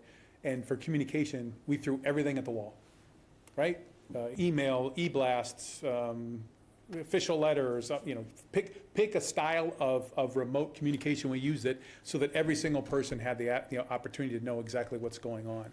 And I feel the same way here. And then I'd give myself probably 6 months before I'm in a really good spot to know exactly what each individual person needs with respect to the communication. And then we put that in place, or continue to keep it in place. I mentioned the senior man with a secret thing. That's very important to me. There is no information that I have that the board shouldn't have. And it goes both ways too about communication with my team. I am a collaborative team solution problem solver. That's how I like to operate. I like to have the subject matter expertise who are paid to be subject matter expertise inform me about how to do things correctly. Ask them questions. I will ask a lot of questions. Spend time with them and build those relationships. And those easy communication paths build themselves. And they ask you a question, you don't know it. I have no problem saying I don't know. And then I will go find that answer. But the follow-up is the most important thing. Not knowing everything, it's the follow-up. I don't know, but I'll get back to you. And then when it's time for me to follow up, I make sure I follow up. And with that, not only have I built relationships, I've communicated, but I've also rebuilt trust and created stability within the organization so that they know that and this doesn't team, right? This could be a committee too, right? Hey, we need this information, whatever, committee X, Y, Z, we need this information in order to complete the task that we've been given either by the appointing authority or the residents of Harwich because they were elected. Okay, what do you need? I'll take care of it for you. I mean, that's the way I kind of operate. I'm not saying I'm a pushover. There may be things that I don't agree with, and I will state my case as necessary. But at the end of the day, we all have I kind of look at it like this: we're on a road with a goal at the end of a tunnel, and I'm there to pull the roadblocks out of the way so that people can very quickly get to that goal. Because we're all doing the same thing. We're making sure Harwich is the best place to live, and our residents are taken care of. Go ahead. We did this Please, before. you're right. I'm follow-up. What is your comfort level and openness in talking to the press? I am not a attention seeker, but I have absolutely no problem talking to the press. I have no problem being the MC of the Veterans Ceremony. I have no problem just talking to residents at an open house or We do a pre-town meeting, for example, before town meeting to kind of engage our residentry, to ensure that we are answering every question that we may get at town meeting, right? So we take that as a learning curve. I lead that exercise with the town. Hey, this is the article, what do you got? This is the information we got, what do you got? Because every time somebody's gonna ask a question that you haven't thought about. Yeah, no, I have no problem with it at all. Yeah, very open. Thank you very much. And a follow-up on Anita, Jeb, please. So, you talked about whether it's various board members or committees that come to you for information, and I'll leave it in information. What do you do if it becomes problematic and an overload? How do you handle Yeah. that situation? Yeah, it's just being honest with people and letting them know. I mean, it's just going to them and saying, I appreciate that you have a job to do. This particular, time, for whatever reason, perhaps it's the middle of the budget season, right? And someone else is really, really impactful to what's going on. I just have to tell them, hey, we are knee-deep in this project right now. Is it okay if we push off this answer response to February, or whatever the time frame is? Yeah. Or I'm also I don't have a problem with delegation as well. I'm excited to be in an organization where I do like the way Harwich is set up, but I'm excited to have an assistant town administrator. Maybe something that I was taking the lead on, or a division head or a department head, right? Maybe something I was taking lead on because of my capacity. It was time to me to kind of shed that off to somebody either interimly or for the rest of the time until it gets completed. Because it may come back from the committee, I'm sorry, we have to get this, right? So it's on me to figure out how to make sure they get that information. Excellent, thanks. Any other follow-ups? All right, Jeff. If you could, and I'm looking for some granular level detail here, not necessarily 30,000, but could you walk us through your process of building a municipal budget, presenting that budget to the board, and supporting that budget on town meeting floor? And again, please use specific examples as you outline each step of your process. Absolutely. The first thing I want to caveat this with is, I am not an advocate of spending, because some of us kind of think that way with town administrators. I am the advocate of providing you the trade-offs of not spending what you need to spend. That's how I kind of parse it out, right? Because let me back up and I'll start from the beginning, right? So the way that I'm used to doing budgets, and this is actually very similar to the way I did budgets even in the corporate world, is that I understand roughly, because I have a 5-year plan about where we're sitting with respect to the budget. I already in my head know the budget narrative that we provided last year to all of the stakeholders, including town meeting, right, and posted on our website. We know what we were concerned about last year.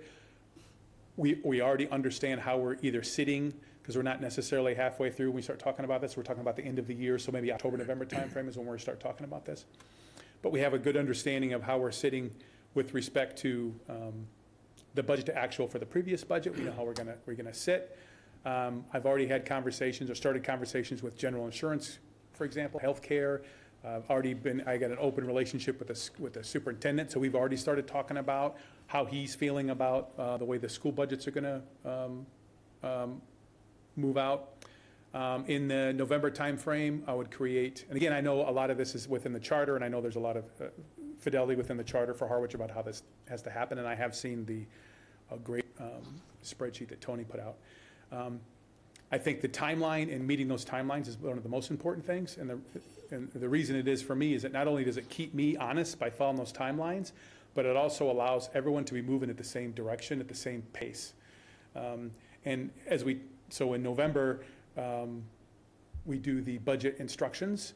After having discussions with the select board about what they think, I make a recommendation to the select board about what the budget instructions could be. Maybe it's level service, maybe it's discretionary level service, maybe it's level funded, whatever we determine is the best way to move forward, because I can be adjusted as we move along in the budget process. Usually around December timeframe, the beginning of December, we ask for the department head, so it starts at the department head level, for them to provide their department budgets. And then we spend the entire month of December meeting with the department heads to discuss any discretionary budget increases.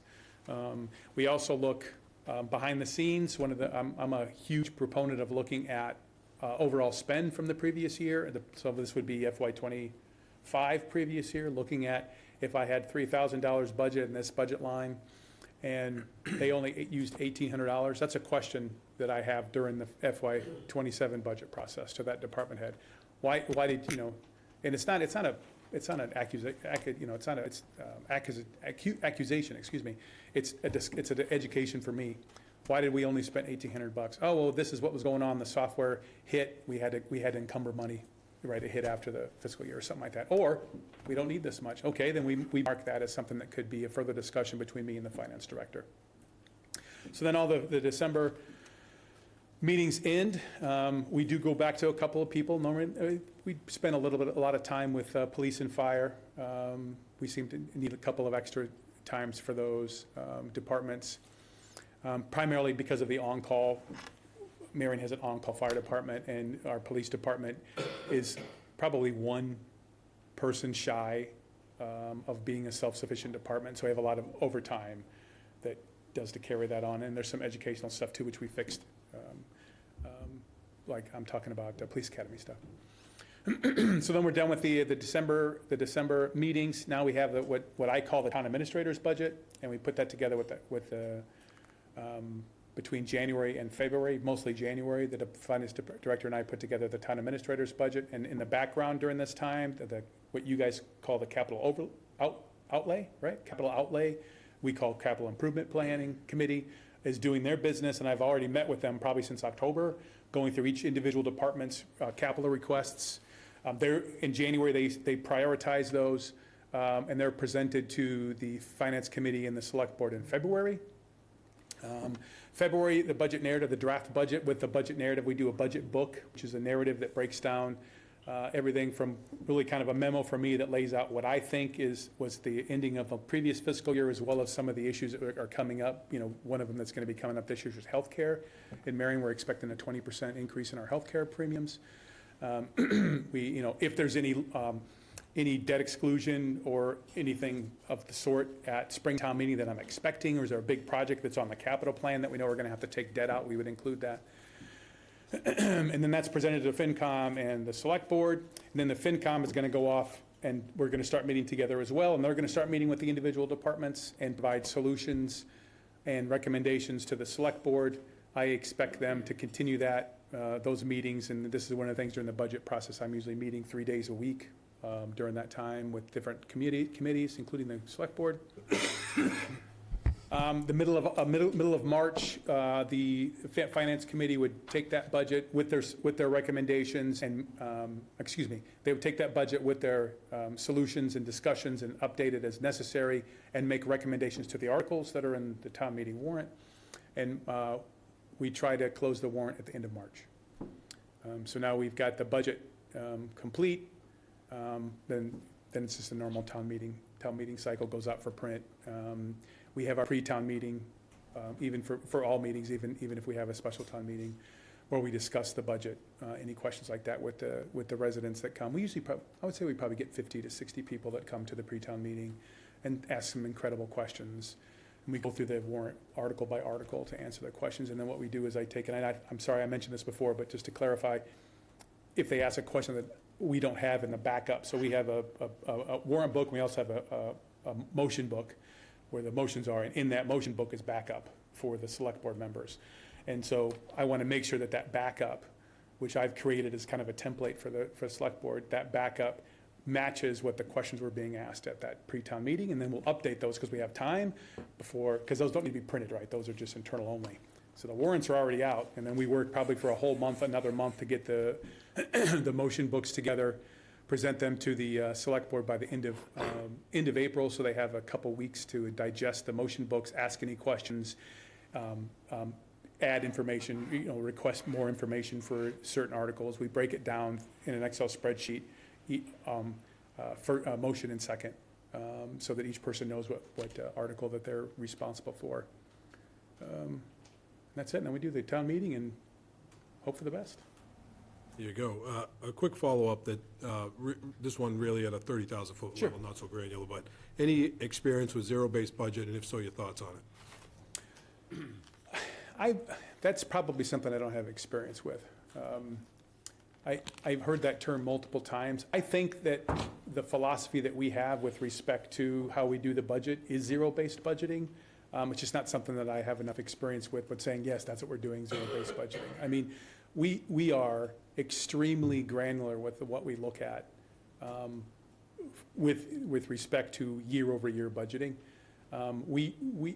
We understand, I think everyone understands, and I'm very well about being conservative with respect to revenues and with respect to especially public safety with people that have a lot of overtime.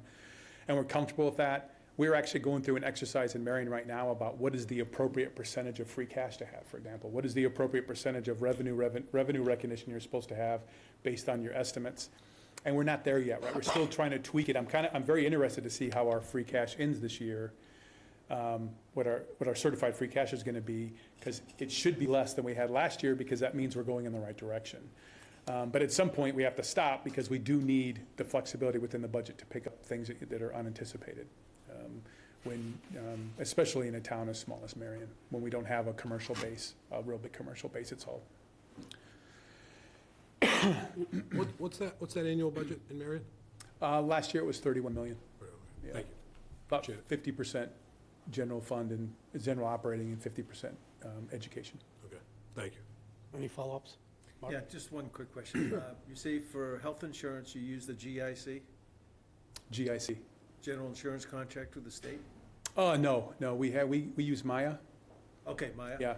And you're anticipating a 20% increase? Yes. Have you heard officially that, or just? No, so unfortunately, the way the timeline works, at least for us with Maya, we get our premiums after the budget is already set. So we try to be overly conservative. For example, last year, we thought 8% was a fair conservative estimate, and then it came back at 19.4. This year, we will definitely put in the budget 20%, because I don't want to absorb that kind of thing. We actually had to use a little bit of general stabilization funds to make sure we were able to adjust that. It was more impactful on the enterprise funds than it was on the general operating fund. Thanks. You have a Follow-up? No. I believe I'm next. Yes, you are. Yes, I am. Thank you, Mr. Chair. The next town administrator will step into this position at an extremely busy time and without an assistant town administrator. As I said earlier, we have two rock star employees down in administration who have been doing one heck of a job in this interim. Our current momentum must continue. What specific qualities and skills do you possess to address those specific circumstances? Essentially, what is your process on day one entering into the town of Harwich at such busy and critical time? Yeah. I'll say one thing, I am moving from one busy critical time to another busy critical time. So if it means anything, my wheels are already spinning at that full speed, right? I think that my first thing would be to do is to sit down with the current acting town administrator and just take everything out of his brain I possibly can, understand exactly where all these projects are sitting, so that I know so I'm not thinking that something's at step 6, but it's only at step 4. I'm gonna do a lot of listening. I'm gonna do a lot of talking to people. I'm gonna be relying on the select board as well as the finance committee to support me and getting understanding in a pretty critical time with respect to the budget, to make sure that what I'm used to in the past and what my philosophies are with respect to budgeting is the same as what is expected of me from the select board and the finance committee. I kind of break things down in the first 30 to 90 days is, it's basically listen, assess, and implement. So the first, and I don't want to break it down to a timeline, but 30-day time frame, I'm listening, I'm meeting, I'm talking to people about what's going on. I'm really just shutting my mouth and making sure people can tell me what they think I need to know. And then while I do that listening is one of the most key things to do is learn what you don't know. I know what I know. I just don't, but I may not necessarily know what I don't know. And that's what is the most important in the 30 days, because you can't implement anything in the next 60 days until I'm able to get the information I need after I learned what I didn't know. And then I'm assessing after that. So I'm listening now I'm assessing, and now we're putting ourselves in, I don't know when the actual timeline is for hire, but we're kind of putting ourselves towards the end of the budget cycle now, where we're doing the assessing. So now I'm taking what I've learned and I'm assessing how does my fit and what I want to do and what the guidance I'm getting from the select board, how does that assess so I can move forward to the next 30 days, which is implementation of all these processes. I actually think this is for me, in the way that my psyche works, it may be a bit crazy, but I think this is one of the better times to jump into the foray of a new job. And the fact that we're at a position now where things are moving in a really good position. I was, very excited from Director Mintz's, finance presentation she did to the board, learning that she got hired, hearing through all the meetings that I watched, all the things that Tony has done over his last, almost 6 months now, right? I think it's a good time to step in, I really do. And it'd be completely different if there was no one in place, no acting in place. I think it'd be completely, I think especially without an assistant town administrator, it would be much more difficult. And I will say that my success comes within Marion, and although it's different amounts of money, the problems don't change from town to town, and I did so very successfully without an assistant town administrator. So I'm very excited for that position. Thank you. Follow-ups? No. There was one there, I swear. Great dramatic pause. Yeah, that's a good one. Yeah, I'm not gonna pause before my question. Go ahead, Mike. Anyways, Jeff, how do you view the possibilities in Harwich? How do you view the possibilities of economic development in Harwich? And what has been your experience with infrastructure, especially in view of economic development? You're Yeah. probably aware of some traffic problems we have in town. Absolutely. We also have a big ongoing sewer project. So really two facets of the questions. Possibilities of economic development, what you've done with it, and infrastructure, either around that or what your experience with infrastructure is. So I'm going to write those down so I don't forget the three, but, Only two, but. oh, sorry. I thought there were 4. Yeah. Good thing he's here to clarify. I got stuck on one, so. I am excited about the opportunities in Harwich because they're very similar to some of the projects that are in progress or completed that I did in Marion. Marion's in an interesting situation because it has a tremendous debt load on the sewer enterprise on only 1,700 ratepayers. And we have spent the last 3 years being very strategic in discussing well ahead of time about what we need to do in order to make sure that those 1,700 ratepayers don't continue to shoulder the debt for the town for the foreseeable future. And one of the ways that one of the resources we have to utilize to get that done is our CWMP, our Comprehensive Wastewater Management Plan, which I know Harwich has one and they are utilizing it. It's a very important document and they're expensive to make and a lot of them just sit on the shelf, right? But I think you can utilize them. And so we're basically taking that CWMP.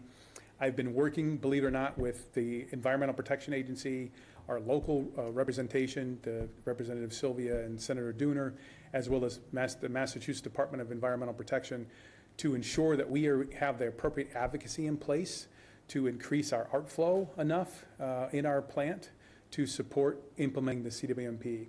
We'll be able to remove 1,500 septic systems from Sippican Harbor by implementing our CWMP. And we cannot develop economically, and it's the same thing with Harwich. Harwich cannot develop economically. It also cannot grow smartly without the wastewater infrastructure in place to support that growth. And so I think that I'm really excited about being part of that the CWB implementation as we move from phase to phase.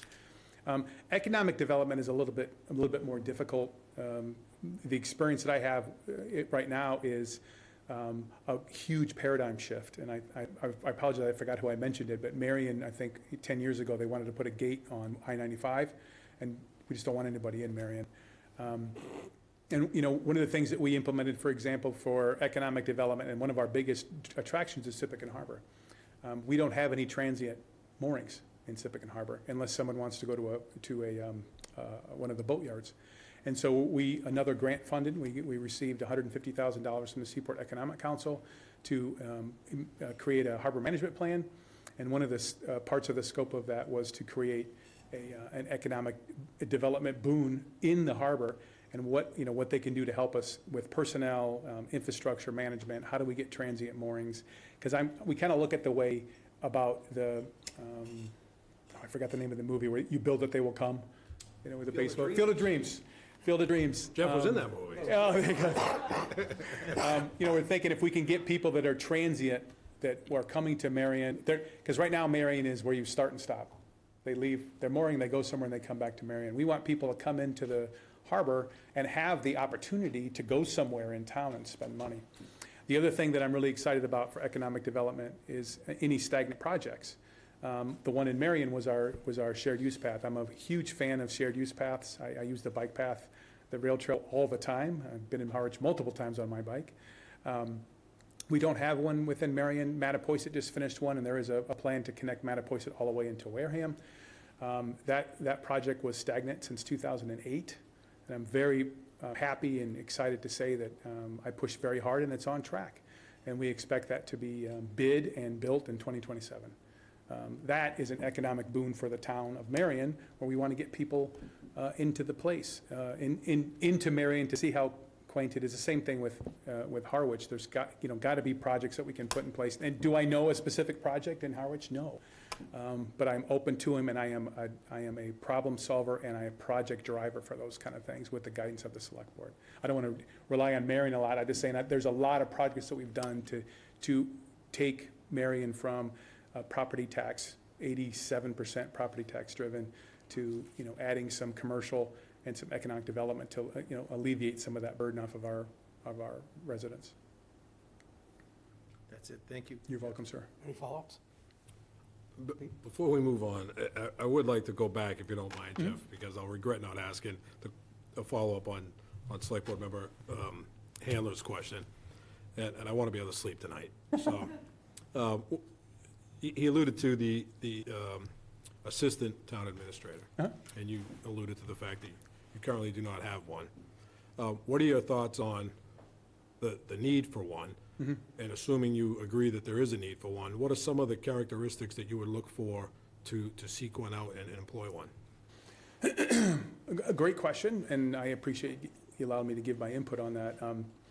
I am a firm believer that a job description should be a template, not a detailed checklist of what someone needs to be in order to get a job. And I'm getting to a point for this. And the reason I say that is because I think people should be allowed to grow within their strengths and mitigate their weaknesses to find their true fit in an organization. And the reason I'm saying that is because I honestly couldn't tell you exactly what I want the assistant town administrator to do until I know exactly who that person is. What I do need initially is someone who fits the philosophical climate that we want to build in Harwich. A long-term, comfortable, well-respected, taken care of team that works. And sometimes that's difficult to find. You just have to make sure you watch and support that person to grow within that, to grow into that mold, or unfortunately, they're not the right fit. I couldn't tell you if it's needed or not. I just know that historically they've had an assistant town administrator. That's something that I would work with the existing staff to, in my first 30 days, to really kind of, before we, pull that trigger. I don't believe has that been posted already? I'm sorry. It's not. Yeah. So, I mean, if that's a discussion that we need to have later on, I'm completely open to it. I would be 100% disingenuous if I said that I just want an assistant town administrator so I can shut off responsibility, but it's not needed. If it's not needed, it's not needed. And maybe it's something that we put off for a couple of budget cycles, and then pick it up later on as we continue to grow. Because one of the things that I've talked to several of you about this is that one of the reasons why I find this opportunity so exciting for me is the growth opportunity for both me, for the board, and for the town of Harwich. And not a follow-up to that, but I will let you know that we're pouring the footings on Route 6 for the gate for Harwich. So you are? Got it. Fair enough. Nice. Fair enough. It's me, isn't it? I get one more shot at not being stupid later. You've touched on this, but this is a different question. It's not just about communication. I've got to give you a context for this. I'm going to ask, there's one of you there's a lot of other parties involved. There's strategies that you want to employ to assure access to you as opposed to just communication. And that would include select board members, top management, all the employees, the citizens of the town. But within that question, there's the recognition that, you know, the board itself, when it's at its strongest, does have people, at least one, if not more people, who have contrary points of view. So that, what would you do to be able to make sure that you could accommodate everybody? Everybody gets access, everybody has the possibility of being able to, you know, pitch what they feel so that no one feels shut out. Yeah, yeah. That's a fair question. I think that my favorite response to that is that I have an open door policy, but the door has a screen on it. So, and that's for everybody. I kind of go back what I talked about before about understanding the cadence and the requirements of each individual member of the board. A good example right now, I don't know if it will work with a 5-member board, but for the current 3-member board, I meet with each board member once a week for an hour. Sometimes it takes an hour, sometimes it takes 5 minutes.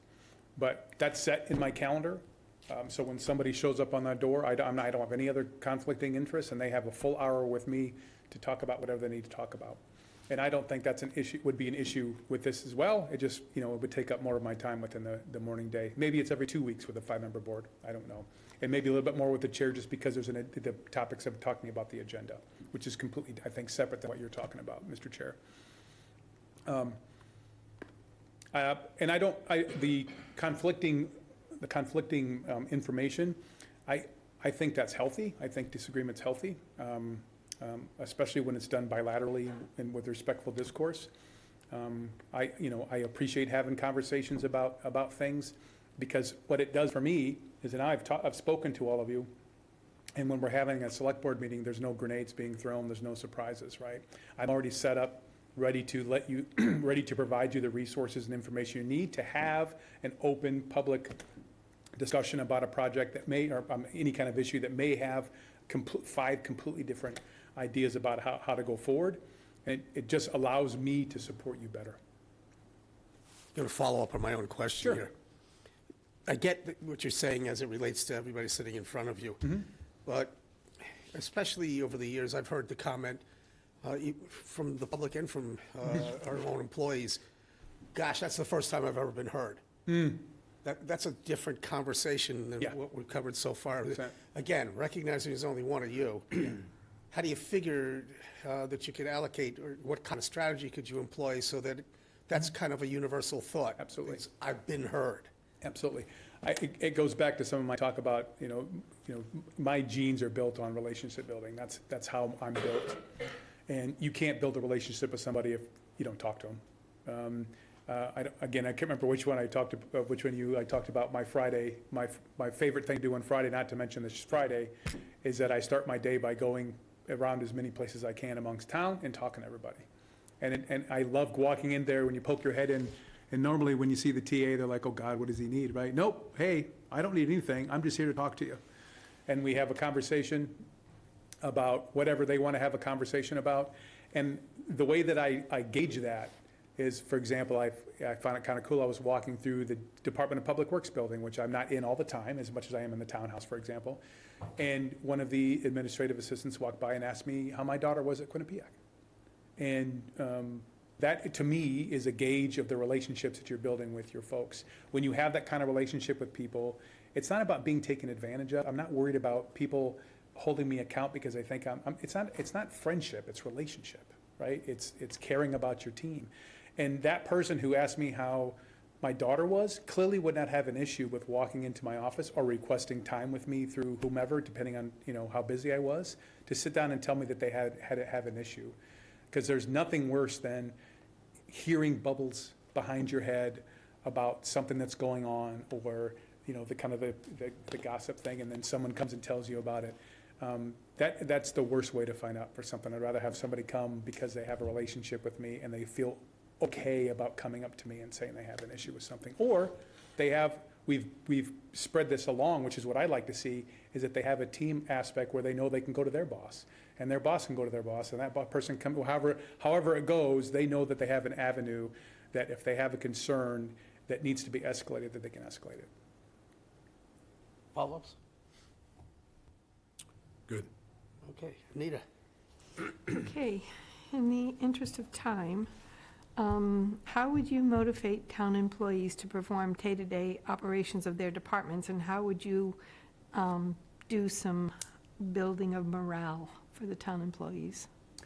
Again, I'd go back to figuring out what the problem is. And it's really about, again, it's talking to them and listening and understanding.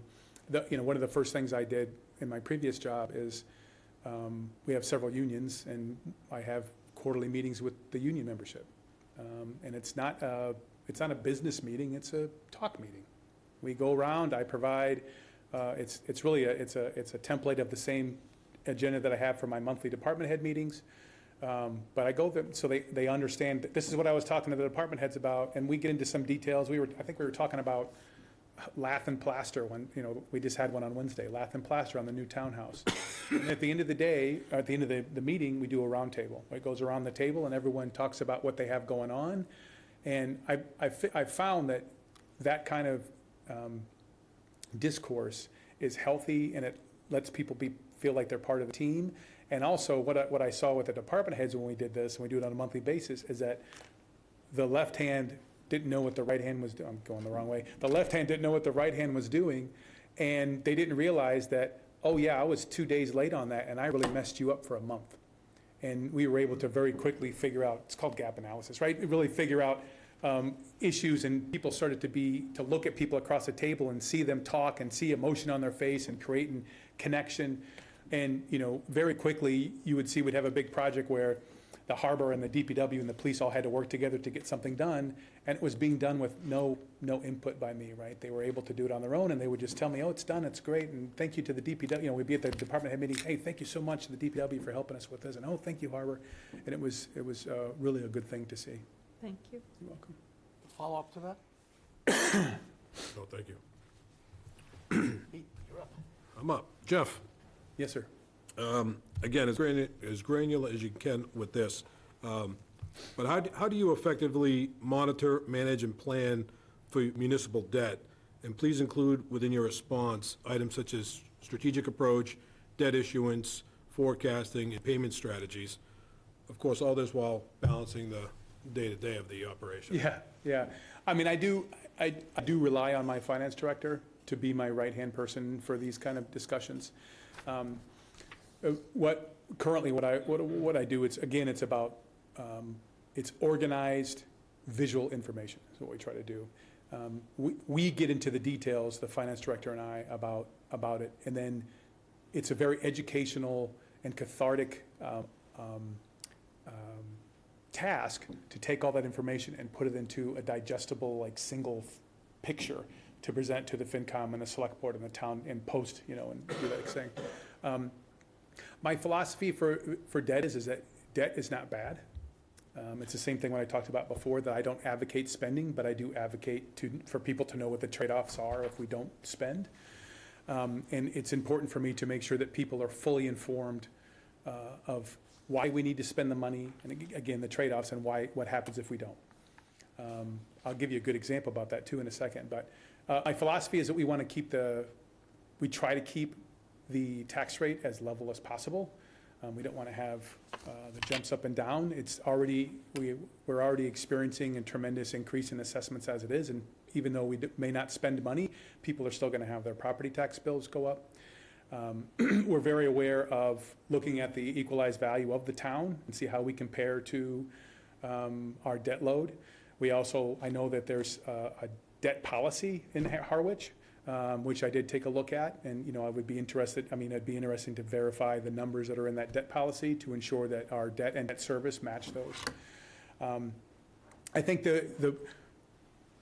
after doing all that stuff and putting the information together is the next step, which is the trade-off part of it, is the information. I mean, people should not be shocked at town meeting that it's like we can afford to spend X million of dollars on a project. Also, they shouldn't be shocked when the FinCom comes back and says we can't afford to spend X million dollars in this project, because we've continued to provide that information to the folks either on, either in the email or in some kind of select board presentation. And I was going to say, one of the examples I was going to use, if we have time, is the town hall in Marion used to be Tabor Academy. It's a 160, 50-year-old building. It's not it's not adequately heated, does not have HVAC, it's not sprinkled for fire, it is not ADA compliant. It is very, it's a polarizing discussion topic, the town hall. I mean, there was, a dozen years ago, they wanted to tear it down, and they wanted to move into the VFW hall for the town. So, I knew what I was getting into when we started talking about this project. We want to get this fire protection, which is going to save us on premiums. We want to get HVAC in there, which is good for our residents, but especially our staff. And we wanted to get it ADA compliant, which again is better for residents and staff. And we were able to do some organization that made more sense within the town hall now that it's ADA compliant. So I knew when we went to town meeting to ask for this money, that it was going to be a polarizing discussion. And again, we did it in pre-town meeting. But we had the building commissioner, we had the facilities director, we had me, we had a full PowerPoint presentation that flashed through the town hall, e-signs, we put it online, and we tried to make it as least dramatic as possible. Factual, this is how much it costs. This is exactly what we're doing, and this is why we're doing it. And these are the trade-offs if we don't do it. And we were able to go to town meeting, and we actually didn't have 100% support from the finance committee, but the town went for the debt exclusion, and the town hall is actually being updated right now. You don't have to spend any real time on this, but is your town hall and your townhouse the same thing? A townhouse, yes, sir, Okay, yeah. you folks call it a townhouse. Townhouse, yeah. All right, yeah, I Yeah. thought that was interesting, but. And now we're in the townhouse annex because There they're you fixing the go. There you townhouse, go. yeah. Was the desire to go to the VFW because of the bar? It could be, or Yeah. Keno, yeah, I'm Yeah, not sure, all yeah. right. Thank you for the indulgence. Follow-ups? Is there time for a follow-up? I don't know. Oh, yeah, what- no, Yeah, okay, great. We have the three. we have until 3. Okay, And then great. he's got a closing statement that he has to make. Excellent. This isn't, we don't have to get super granular with this. We just talked about forecasting debt. What methods do you use to forecast revenue? That's an interesting question, because I think one of my first questions to Jennifer, if I'm so honored to ask her this question, is how property tax revenue was not estimated correctly. Which seems to be a pretty granular estimation. So what we do is we talked about this briefly about our free cash, right? We would like to be between 5 and 10% free cash. Right now, we're probably in the 12, 13%. And part of that is because we're overly conservative with respect to revenue. We're overly conservative with respect to new growth. We fight the assessors every year. I'm like, come on, $125,000 a group, come on, But at the end of the day, it helps out. But we, that's probably $25,000, $40,000, $50,000 that we have to find out in the operational budget. So we're going to change it up a little bit from last year. We're going to start with 90% estimated revenue. Input all of our, what we're doing is this level funded discretionary budget. We know that non-discretionary funds are going to move with the way they're moving, either via contract or premium or whatever, but discretionary funds are going to stay levelly funded. And then we're going to finish the budget, and we're going to see what the bottom line is. And if we're low, then we'll continue the cyclic process that we do to find ways to cut the money, to shave off till we get to a balanced budget. If we're in the green, then we can have a discussion. Okay, do we want to stop right there? And now we're good, and we can save the town a little bit, a penny on their tax rate. Or are we going to go ahead and add a couple of percentage points to our revenue, more conservative, to create that little bit of buffer? And I think that it's not an easy process because it's a year over year. And so what will inform that as well is how we sit with free cash, certified free cash this year, to see if it did go down as much as we want. One of the things that was a big driver of our free cash, for example, is our treasurer collector was a wizard at investing. And so last year, FY25, we got $750,000 of interest income, which builds up of our, for a $31 million budget, that's a pretty good chunk of change. Trying to think if there's anything else. I think that's it, Jeff, unless you got a follow-up. Wizard's name and number? Yeah, exactly. Yeah, she's retired now. She's awesome. Yeah, she's great. Thank you for that. Yes, I sir. appreciate that. That was a question I had in the, Yeah, no, I appreciate you following up on that. If I could just quickly touch on, you talked about the 90%, right? So is your 27, as you put the 90% in for your FY '27, is that based off the certified FY '25 number? Correct. Okay, thank you. Yeah. Appreciate it. Yeah. Okay, so this is the open-ended part. You can ask a question that you just wish we had asked and answer it, or you Yeah. can use the opportunity to make a summation, pitch, your time. Got it. Oh, first of all, I'll say, I thank you so much for the time you spend an entire Saturday with me and other folks, and that's enough as it is. You should all get medals. I honestly don't have a lot of questions. I really appreciate you taking the time to discuss one-on-one with us. It was a very good time. I mean, I would ask you all, what do you guys want in a town administrator? But I asked some of that you guys all as well. And I appreciate your feedback on that. I will end it the same way that I started it. I remain absolutely honored and excited for this opportunity. It is not much that you see this sort of stars align with respect to timing and opportunity and growth. Again, the fact that I'm coming up on the end of a successful contract, very happy with the situation that I would step away from my previous job, ready for folks to really wrap up the projects and do good things with Marion, and then move in to a job that I consider to be a growth job. I consider this a promotion, and I'm not saying that to be mean to anybody. I just mean this is a more complex organization. It's a bigger town with a bigger budget, and I think that I need to grow. It's part of my DNA, and this is my opportunity to grow. I have been I don't want to say a fixture because that's way too ego sounding, but I mean, I've been very active in Cape Cod municipal endeavors since I moved here in 2009, and I know that doesn't mean a lot to folks that have been here their whole life, but for a career military man, being in one place for that long is pretty impressive for me, and it was good stuff. My daughter spent her entire time in Mashpee, and I really wanted to be able to give back. You know, I volunteered to be in the military. I wasn't told to be there, and you know, that civic desire stayed with me even after I retired.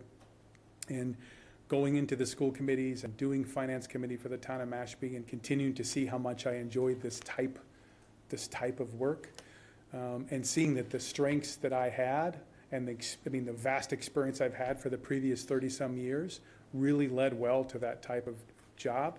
I'm glad I'm here, and it's not. I think it was Don that said it's not a linear path, right? It's, you know, I've ping-ponged all over the place. I'm very introspective. I very quickly determine if something is not the right fit for me, or either I'm not the right fit for them, or they're not the right fit for me.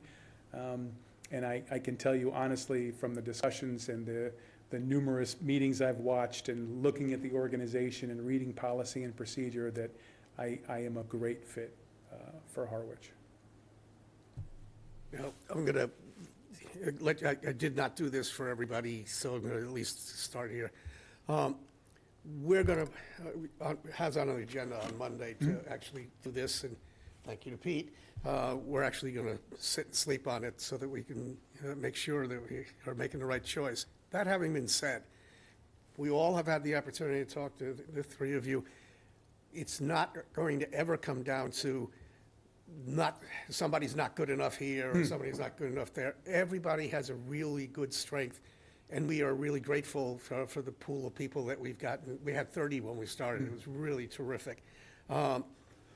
Whatever happens, especially for those around you and for yourself, it's only going to come down to who's the best fit for the town, but any one of you could have easily fit this job and done a really good service to the town. So we really appreciate that, and want to make sure that the board hears again that you're right. We spent a lot of time on this. The staff spent a lot of time on this.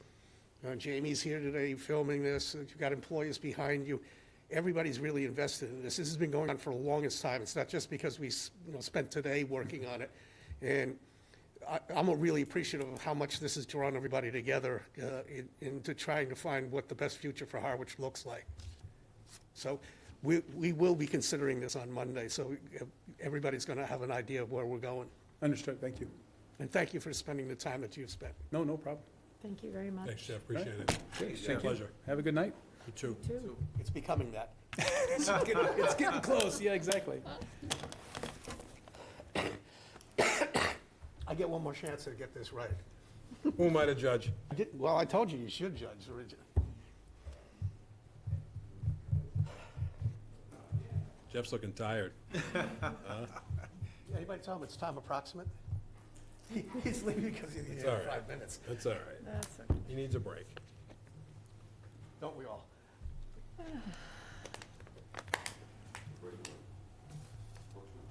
I think we can catch Jeff before he gets the back door. Sounds good. No, we're good. To see you. Yeah. Welcome back, how's lunch? Good. Nice, nice. We got a few places. Community Center's got a bunch of tables. I was over there the other days, and those guys were hustling, I could tell. She makes sure it's very Watch out for enjoyable Carolyn. experience right behind you. They were, weren't they? How are you guys? Yeah, they were. She introduced me to them. She introduced them to me right away. I'll make my budget work. Right on cue. Picture time. If you can get rid of the gray hair, if you can get rid of the gray hair, I did. that's the game, that's what I tell That was the, Jay, that was my strategy. You That's- get rid of the yeah, hair, get you rid of get rid it. of the gray. well, that's what I tell whenever I go to the barber shop. They say, what do you want? I said, whatever makes it look like there's less gray. You know? Mostly the floor, Yeah, right. Yeah, the floor looks gray, exactly. though, when it falls off. Yeah, on the floor, that's what, yeah. Yeah. Yeah, no, Was there something I said to Jeff? Yeah, it's, my father-in-law lives like 5 minutes away, so I went over, he's got a pool table in his basement. I know. I can hear the music in the background.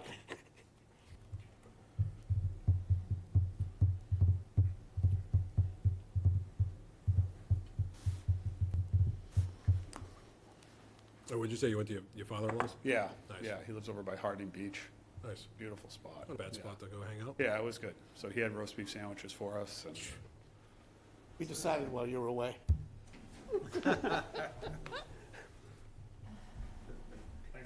Oh, you're welcome. That's water, by the way. no judgment. It's Saturday afternoon, isn't it? It's, you know. It's Saturday afternoon, no judgment here. Thank you. You didn't get enough time to get to the seal, so that's okay. Jeff, we're gonna go right to questions in the back track. I can't go with the questions. Somebody told me that that's not possible. Whatever makes it easier.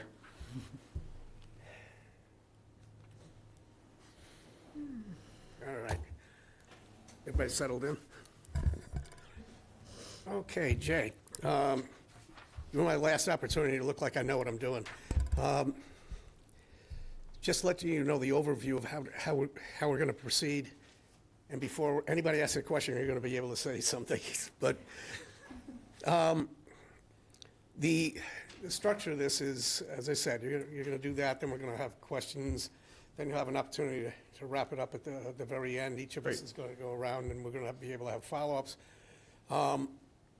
And at the end of this, we're going to take up consideration, it's already on the agenda for Monday, to consider what we're going to be doing, so that you know what's going on.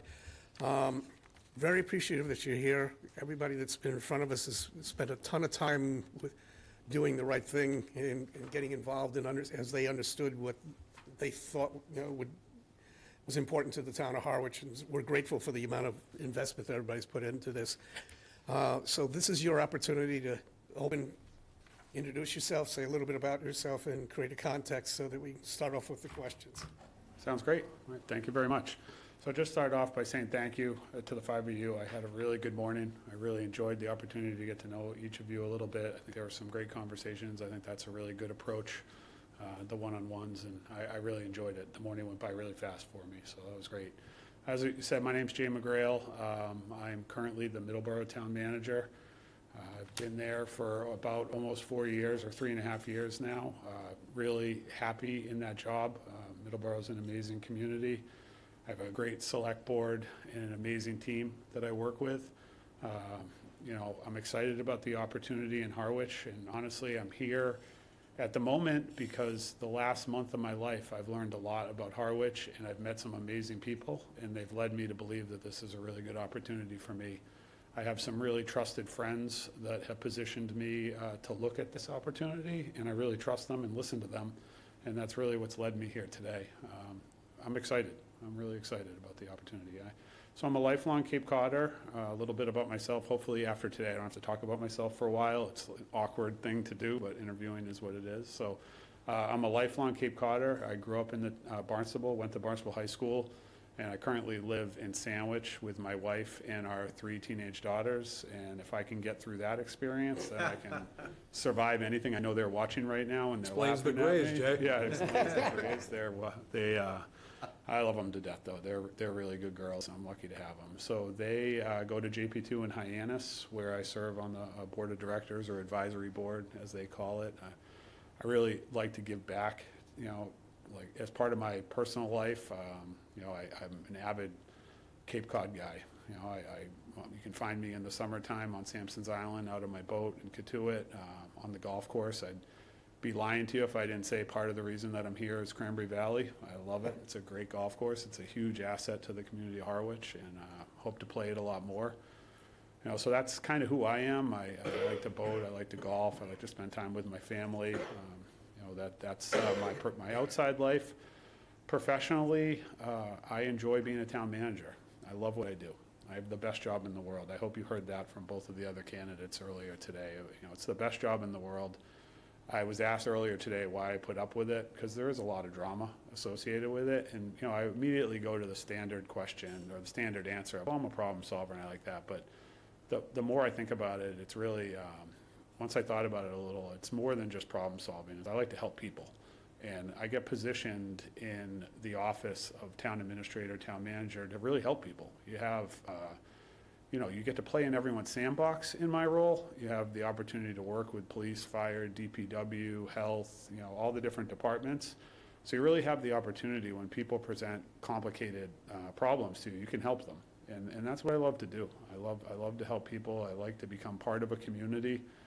I like to become engaged in that community, and I feel like that community becomes part of my family. And I think you'll probably hear me say that today, family, quite a bit, and it really does mean a lot to me. What I do is not just a job. It's a lot more than that. It is who I am. So, also professionally, I believe in culture and team, probably more than anything. And we talked about that a little bit this morning and what exactly that means. And sometimes I was asked this morning, what does culture mean to you? And I hadn't really thought like a really defined answer to that until I was asked it this morning. And I think I answered it with family, and I said that this morning, and I think I still truly believe it. It's like culture to me is creating an environment where people want to be at work. They don't want to leave. I mean, nobody always wants to be at work, but if you have to be at work, then you want to be where you are. You're not looking for the exit door. You're not looking at looking for other jobs on the internet, because you enjoy where you work. And I believe that I've created that culture in Middleborough, not by myself, with the team that I work with. I have an amazing HR director, a great assistant. Like I said, the select board that I work with is really amazing. And I think collaboratively, we've created a culture where people like to be there. So when I post a job, I get great applicants. Everybody always says like, oh, that job, we can't find people for that right now. Well, I've been fortunate enough when I post some of those jobs, we have qualified candidates that apply. And that's because of word of mouth, and that's something that I'm hoping to bring to Harwich if I have the opportunity to work here, is to be able to work with you and the hard work that Tony's already done in the short amount of time he's been here to make this a destination for people to want to work and want to be. And that's really something that I hope to do. And I do that, I believe, through strong communication. When we talked in the one-on-ones this morning, and I talked about communications, probably, if I had to pick what, my greatest strength, which is like, once again, an odd thing to talk about, but if I have to pick my greatest strength, I think it's communication. And I believe it's because for me to sleep best at night, I have to know that I'm on the same page with the select board and that we're working in the same direction together. And I do that through communication. That's what helps me feel like we're heading in the same direction, is if I'm open and honest and transparent with my information. And I learned, we talked a little bit this morning about transparency too. That was helpful as well, because that does mean different things to different people. But in this instance, I think I really just mean, really beating the bush on what we're talking about so that you really understand what's going on, where I'm coming from, and what the problem is, and communicating that out. And that helps me sleep well at night, and I think hopefully you as well. So communication, honesty, teamwork, that's what you get with Jay McGrail. And I hate to talk in the third person, I'm sorry to do that, but this is, like I said, interviewing's kind of a weird one. Another thing that's really strong for me is empathy. Whether it's in my job or in my life, it took me a while to realize what that word actually meant, but I'm extremely empathetic, and I think that goes to the problem solving, helping culture that I kind of have in my life. Is I'm blessed and cursed with that. When I sit with you, I understand what you're going through, and I want to help you through that problem. And so when I take that empathetic approach into work, it really makes people feel like they're listened to and valued and understood. So I really value that in what I have and what I bring to the table. And I hope to do that with the select board as well. It's not just a team approach from the staff perspective, it's a team approach with the five of you. And it's served me well in my time in the last 8 years being a town administrator, town manager. There's a lot of different programs and things that I do want to hit on real briefly. Probably my intro is longer than I wanted it to be, but there's so many things that I wanted to talk about. You do get the summation for yourself later. All right, good, and I'll do that. I have a game plan for that too, but some of the ways that I have worked with my team to be successful over the last number of years are some of the programs that we've started to get the word out about what we're doing. And I think that in municipal government, that's something that is not done well. People don't do a really good job of telling people about the successes that we have. Everybody seems focused on the failures all the time. So I think it's important to get the word out on the success of the team and what we do. And some of the ways that I've done that is just like coffee with the town manager that I host once a month. Someone much cleverer than me came up with Java with Jay. It seems to work. You copyright that? I did not copyright that, so I could bring that with me too. But it works. I have it at the seniors, the community center. And it gives an opportunity for people to come and just ask random questions. I've had people show up and ask me, how do you get a building permit? It's like, you never know what people want to talk about. So Java with Jay, we started a Citizens Academy this year so that we could bring people in that signed up through an application process and really peel back the onion a little bit and bring departments in to talk about what they do well and let residents see how the soup is made. So that's something that we just started this year. That hasn't been really rolled out yet, but I'm excited about, and I would hope to maybe do that here as well. Recognizing employees is really important to me, so not just treating them well and being respectful for them, but recognizing them.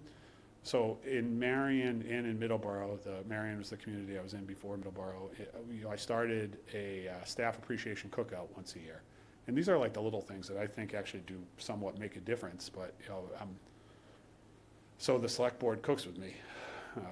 Some hot day in the summer behind the 110-degree grill, we all get together and cook hamburgers and hot dogs for all the staff.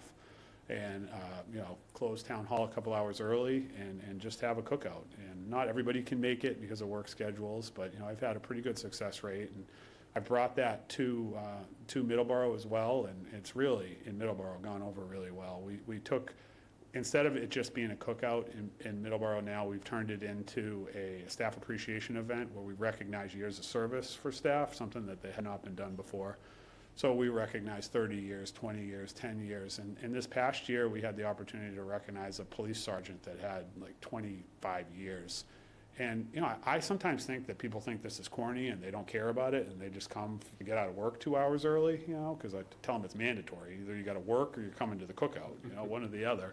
And, he brought his mother to see him receive this like little $5 recognition that we put together and that handed out. And sometimes those moments floor me, like how much these little things actually mean to some of these employees. So the cookouts are a really important thing. I hope to continue that. I started a podcast in Marion where I call it Off the Record, didn't trademark that either. So Off the Record with Jay. I've done about 40 episodes. Definitely not winning an Emmy. I'm horrible at the podcast experience, but what I found is that the people that I sit down with and talk to, small business owners, people, different volunteers in the community stakeholders, it means a lot to them. You know, to be able to sit down and talk about what they do in the town and how important you feel like it is, the work that they've done, it means a lot to those people. And if nobody watches the podcast, but the person that's sitting across from the table from me feels recognized for the work that they've done, I think that's really worth it and a worthwhile thing. And I had the opportunity to talk to Jamie, who works with you guys, and I think she really wanted to continue that with me as well. So I'm really hoping she's here. Yeah, there she is. She said she would do it with me, so she's cursed now. Other small items, the newsletter that we put out, I put out a monthly newsletter that started when I came to Middleborough. We started doing that. I think it's a really good way to highlight the important work that people are doing in the town, and to give people, acknowledge their success. It's also a way I do a written town manager's report every Monday night. We meet weekly Mondays, so my life's not gonna change much if I end up in this position. But I do a written town manager's report that then I read at the meeting and kind of talk about. But I put that in the newsletter so that people, we pick and choose what items from the manager's report. Some of it doesn't make the newsletter, but some of it does, and it gives the community an opportunity to, in one place, kind of find some of those areas. And we just put in the December newsletter, a year in review, and it's just amazing to look back and look at the successes and acknowledge all the great things that got accomplished by the team that I work with over the year. Employee holiday party, have a small one of those just to recognize employees at the end of the year. We started a new one this year that I think was great, really well received, is we did a volunteer appreciation. So people like yourself that thanklessly serve on boards and commissions, that they're volunteers, they do it because they want to, because they care about their community, but very few people ever say thank you to them, So we, this year, put together a end of the year volunteer appreciation dinner that we had at the community center, and a lot of people showed up. We did it as like a potluck. I had some pizzas donated, and a lot of people showed up, and I took an opportunity to recognize some volunteers that had volunteered for 25, 30 years in the community. And this is the first time they had ever really been thanked publicly. And, I'm just the talking head at the podium there. I mean, it's just an opportunity for them to really get appreciated for the work that they did. And it also brings them all together, because they never do that either. So that was very successful. Serving lunch at the COA on a monthly basis, I try to do that. Probably one of my favorite things to do is just to serve lunch at the community center and serve to the seniors. I was really happy to hear that lunch program exists here in Harwich, and I could continue to do that.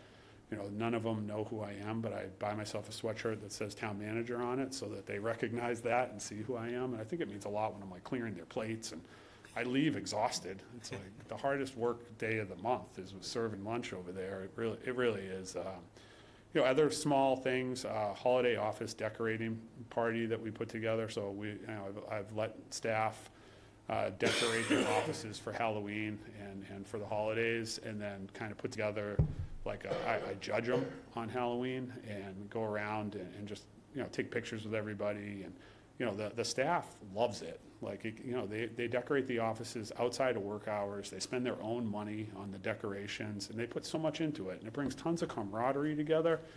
Do a staff photo where people are kind of dressed up on Halloween. And this last year, for 2 years now, I opened up with the select board being okay with it, obviously. We opened up town hall to trick-or-treating in the community. So we actually had kids come in and trick-or-treat in town hall. And this year, I probably had 1,000 kids. It was unbelievable.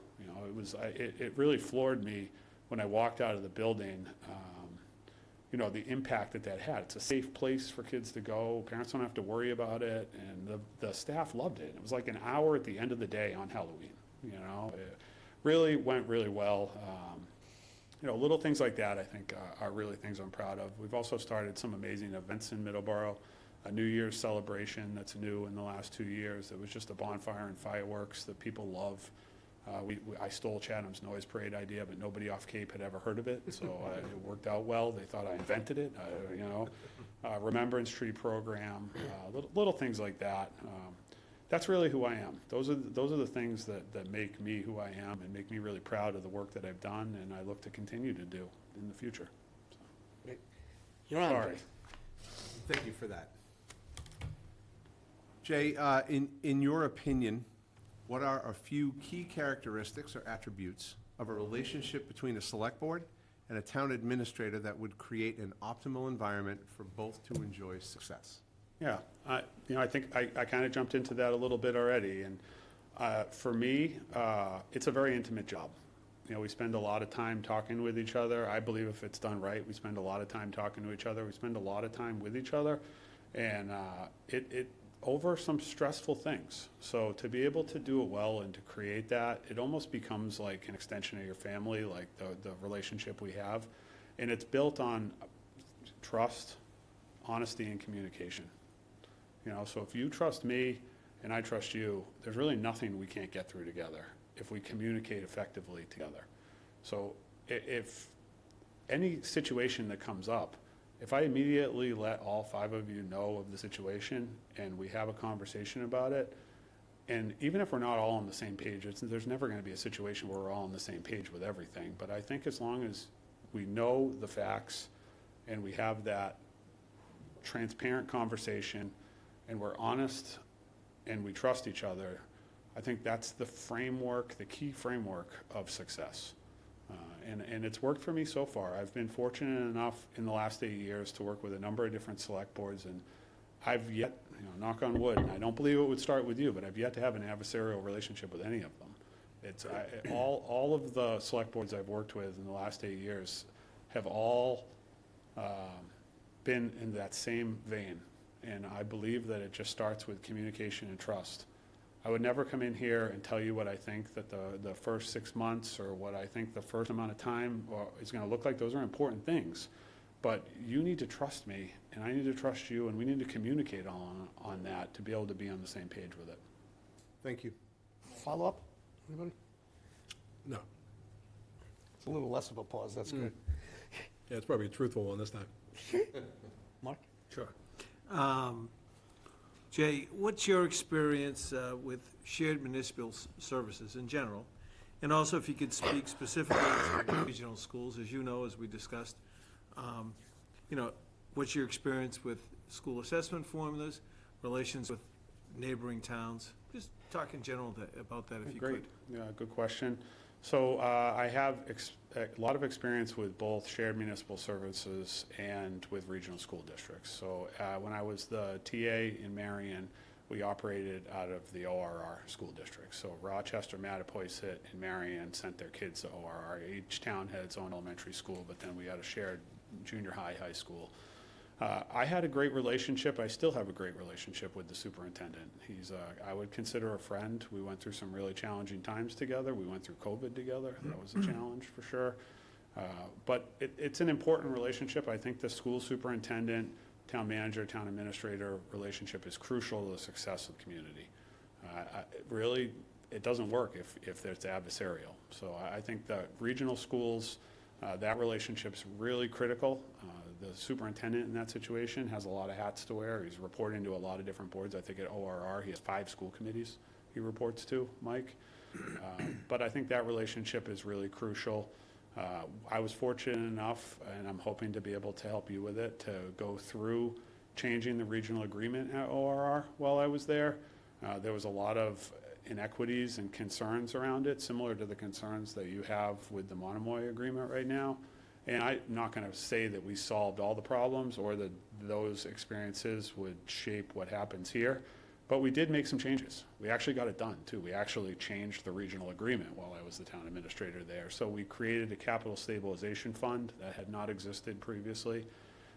We had, prior to changing the regional agreement, they had the annual operating assessment and the capital assessment was done on the October 1st enrollment each year. So we changed that to, for the operating assessment, to a 3-year rolling average, and then a 5-year rolling average for the capital assessment to help smooth some of those spikes, which happen every year. So that helped a lot. We also worked strongly with DESE to get that done, and we also went to a weighted vote. Now, it's a little bit different because we had 3 communities, and some of them are in different sizes. But I think the weighted vote ultimately did make a difference at the table.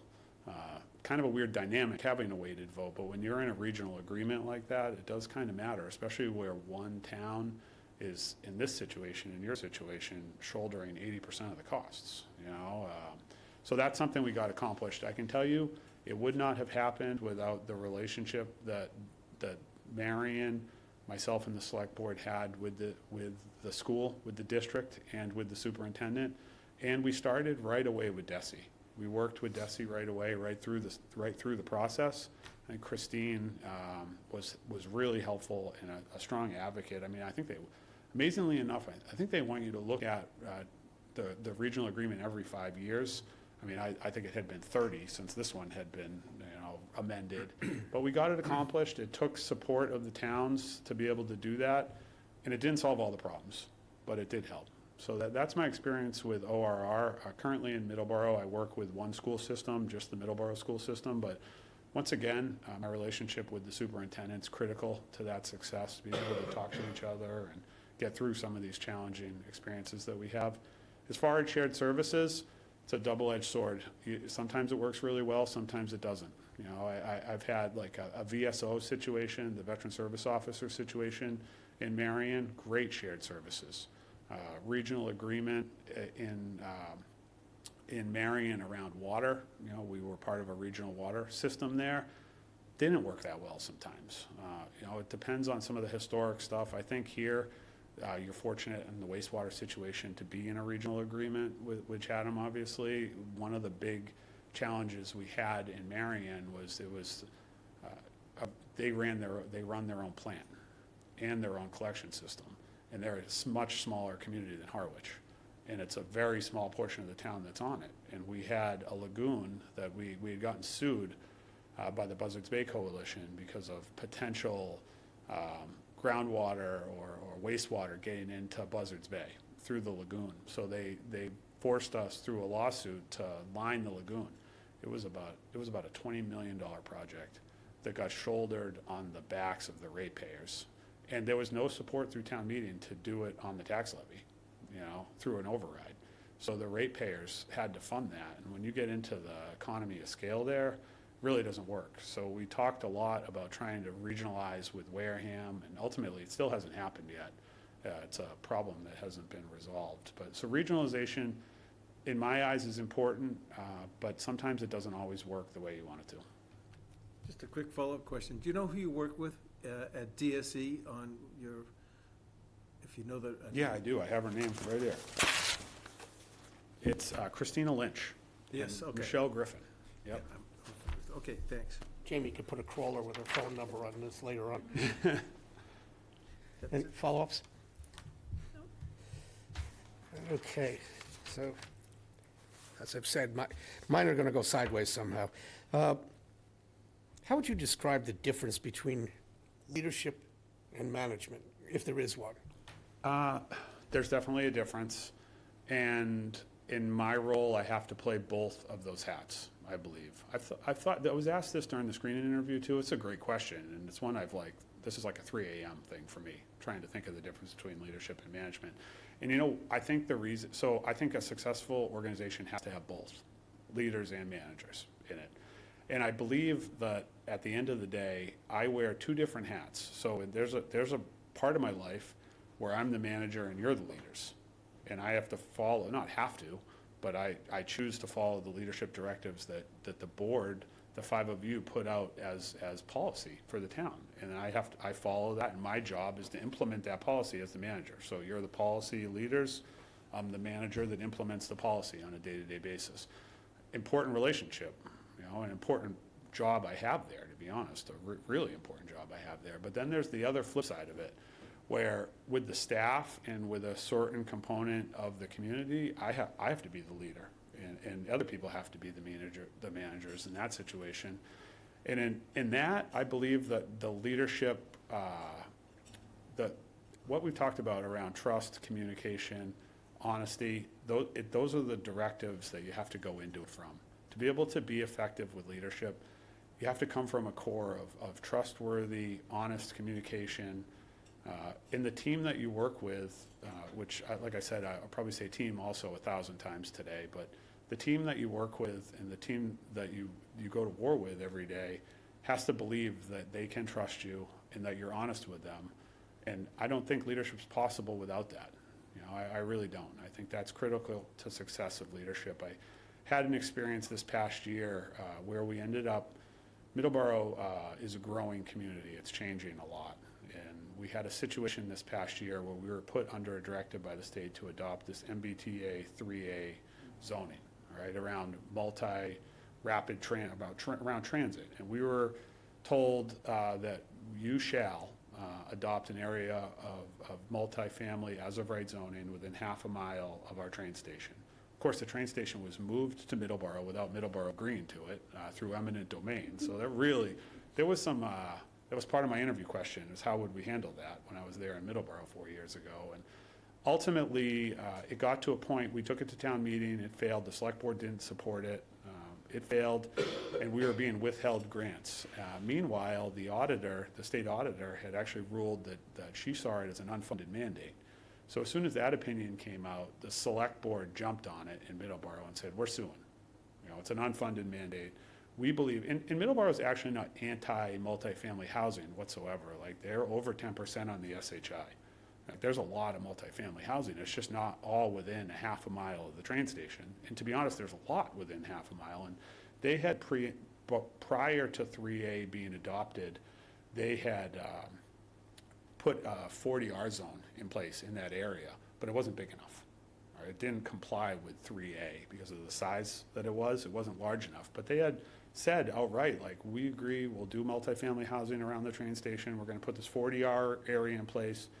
Fast forward, 3A comes out, their 40R zone doesn't qualify. All of this created lots of agita in Middleborough around it. So the select board decided to file suit against the Commonwealth and the governor, that it was an unfunded mandate and that they actually complied.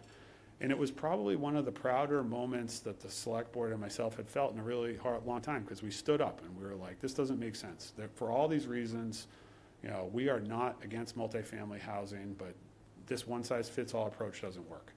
And so we stood up, we sued. It was a great moment for everybody. You know, fast forward a couple of months later, I woke up with cold sweats in the middle of the night. This is horrible. You know, this is not going to end well for the community. You know, their it became vindictive, and there was a lot of grant funding being withheld through. We're doing a $35 million water treatment plant. 16% of that is principal forgiveness through SRF. Is that at risk?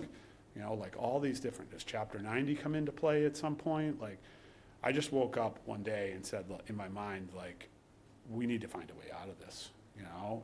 And I think the select board at the time really wanted to probably get out of it too. They just didn't know it yet. They realized, they were proud that they were taking a stand.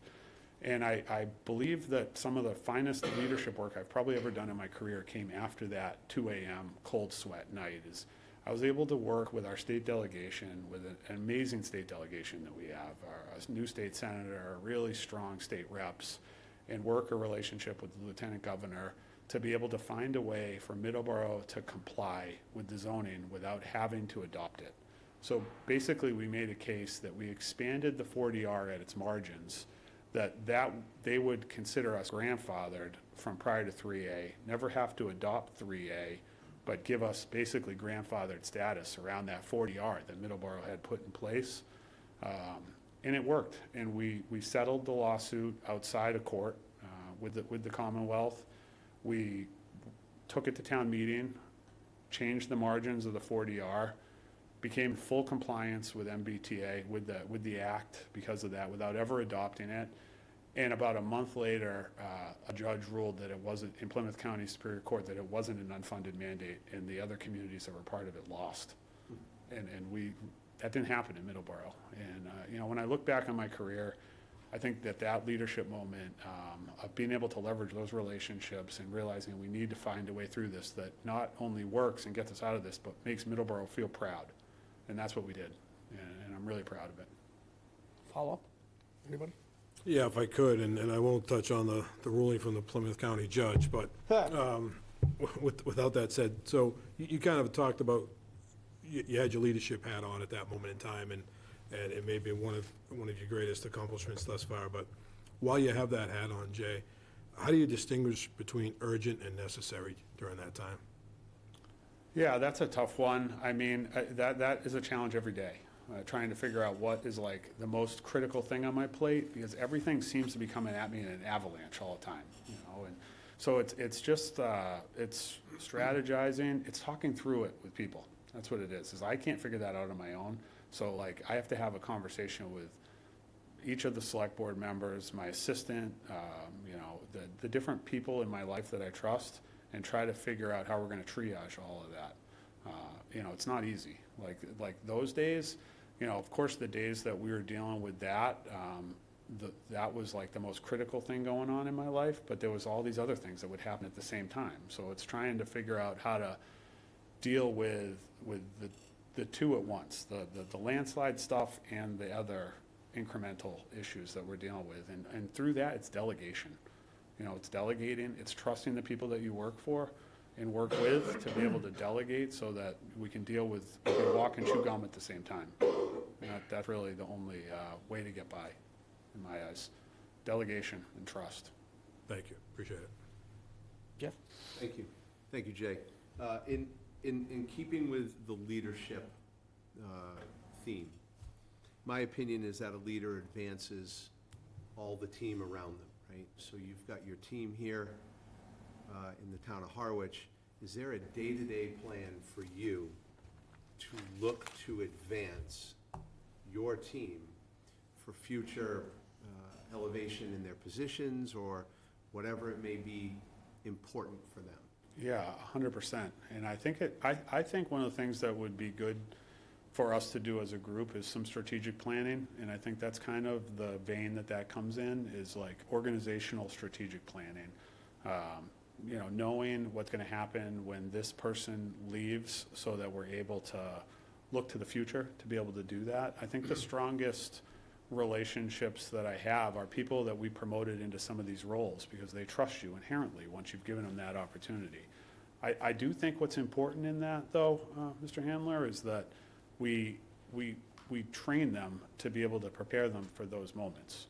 You know, like leadership training. Like a lot of the times, you know, when we trust the people that we work with and we move them up through the ranks and they become they start playing a different role, they don't necessarily receive the leadership training that they need, because how would they? I mean, you don't really know how to be a leader until you're put in that role, and it's not really fair to have it be a sink or swim. This past year, and I don't know whether it worked or not, you know, time will tell, and probably it's something you need to do a lot of, but we embarked on a leadership training program in Middleborough, and we brought in a lot of the mid-level managers, the foreman at the DPW, the new lieutenants at the fire department, and we brought in Clifford and Kenny, one of the firms that you guys are interviewing next week, to do a leadership training program. We had 2 days where it was designed to just work around like how to work in a unionized environment, how to manage in a unionized environment, how to deal with collective bargaining agreements and things like that. These are things that a lot of those mid-level managers they've been in the union, never learned how to manage outside of it, and it gave them an opportunity to spend some time thinking about that and how to work through those changes in their lives. But succession planning is a huge part of it, and I think that's probably the best way to say it is you know, to have a good succession plan so that we're able to promote strength and quality employees and be able to give them the tools to be able to be successful. Just one more, if I could. This doesn't have to be a long answer. Have you had experience with single-person departments? I believe we have 6 of them. Is that something that you've dealt with in the past? I have, yes, in Marion and in Middleborough, and I've started to go away from it in Middleborough. And I don't know whether it's the right thing or the wrong thing, but I've started to go away from it and create in Middleborough some I don't know how else to say it other than like super department heads, you know, so that we have a little bit more vertical chain of command rather than this. In the flat. Yeah, Thank you. Thank you, Mr. Chair. I stole that from Sandwich, but that's where the best things come from, I guess. From Sandwich? No, well, from Theft- people you from trust. theft. Yeah. Okay, Yeah, so- theft, There you yeah. Although, I don't know, I think strongly of Bud, so maybe from Sandwich, I don't know. Okay, my questions. You've mentioned quite a few times about communication, openness and communication. What role does an administrator play and communication. And how would you communicate with boards, committees, employees, and the public, and the media? I love this question. The most important role in my life, honestly, in my job, is communication. Whether it's with the board, whether it's with other boards and committees, whether it's with the public, I think it's a huge part of what I do, is to be, in all of the different ways that I talked about, whether it be the newsletter, the podcast. I started a town meeting citizens guide in Middleborough, so we put together a real plain English version of what's happening at town meeting and communicate that out to the public, you know, through social media, through email blasts, through community forums. These are things I love to do. I love to talk, I love to communicate, I love to meet with people. I mean, when I say I have an open door policy, it is, it's not just a euphemism, it's real. Like people come from the community, come in and ask me questions all the time, and, you know, if I'm in a situation where I can take 5 minutes and stop what I'm doing and deal with it right then and there to talk with them, that's what I do. And that's communication at its core, you know, is being able to talk to people and being responsive, returning phone calls, returning emails. You know, I don't sleep great at nighttime. I wish I did, but I don't. So I'm like really bad at playing on my phone and responding to emails at 3 a.m. and probably not the best work I ever do, but I really hate not being responsive. And I think communication at its core comes back to that. Like, nobody likes to call somebody or send an email and not get a response. So even if it's just a quick, this is what I do, like famously, is maybe we should meet next week about that. That's the response to the email. Or can you call me, you know? So at least I got the email out, and then usually we'll schedule a meeting. Like, I'm not the type to communicate, like send you a really lengthy email response.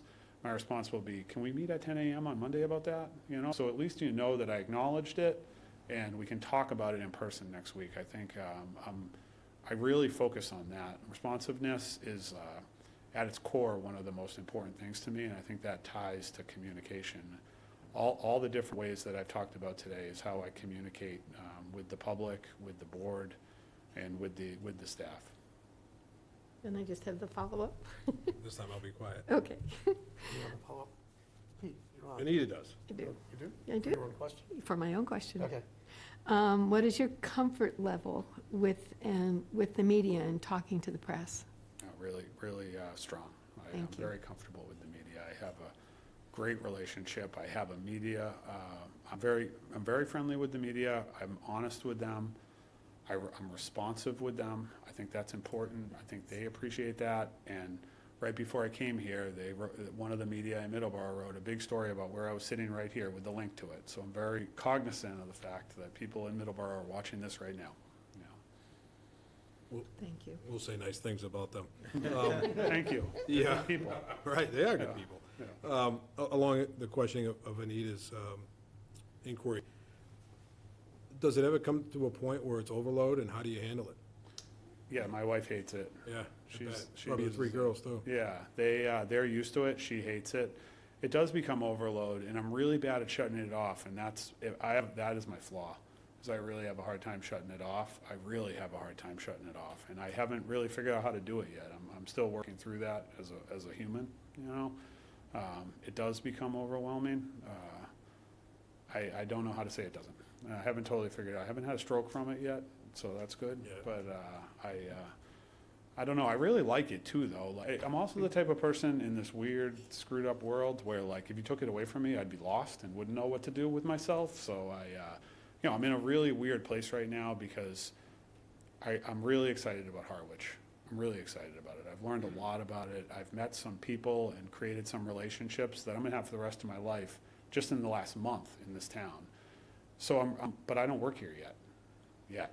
I don't work here yet. So I don't have that, you know, I'm not an employee of the town, and I haven't been chosen to be that. So I don't have Harwich, and I'm in this weird place with Middleborough where everybody in that town knows that I'm looking at another, you know, career opportunity. So I'm like a man without a ship, or a man without a country, and that I hate that worse than anything. So that's an example of how I don't do well when it's taken away from me either, because I can't really engage there and I can't really engage here, so I'm a man without a country.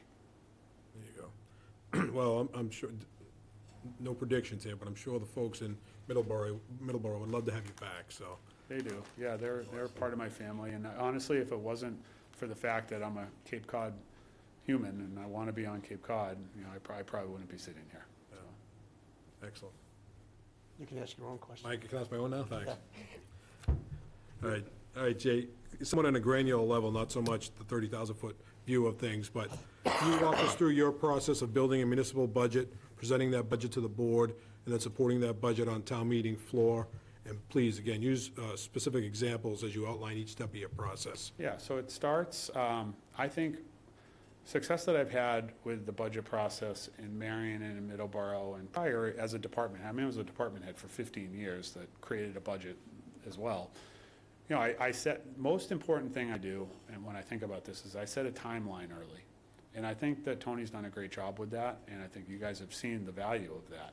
So you know, over the summer, we start with a budget summit. That's a new thing that we put together in Middleborough over the last few years. In August, we have a budget summit. We bring in the select board, the finance committee, the school committee, finance director, myself, and we sit down and we talk about we put together a 5-year financial forecast. The finance director and myself put together a 5-year financial forecast and present that at the budget summit. And we put in ideas around the next fiscal year. So, you know, this is kind of what it looks like at 3% next year, and there's always a deficit, you know, but we get our eyes around what that would look like. So we meet in August, and then we set up a timeline that says on this day, you know, we're going to do this, and on that day, we're going to do this. On December 1st, I'm going to send out a budget message. On December 31st, department heads are going to submit their budgets back to me. On January 15th, I'm going to start meeting with different departments through the budget process. On February 2nd, we're going to present the budget to the select board. Now, this is back in August when I put this together. And on February 2nd, we're going to present the budget to the select board.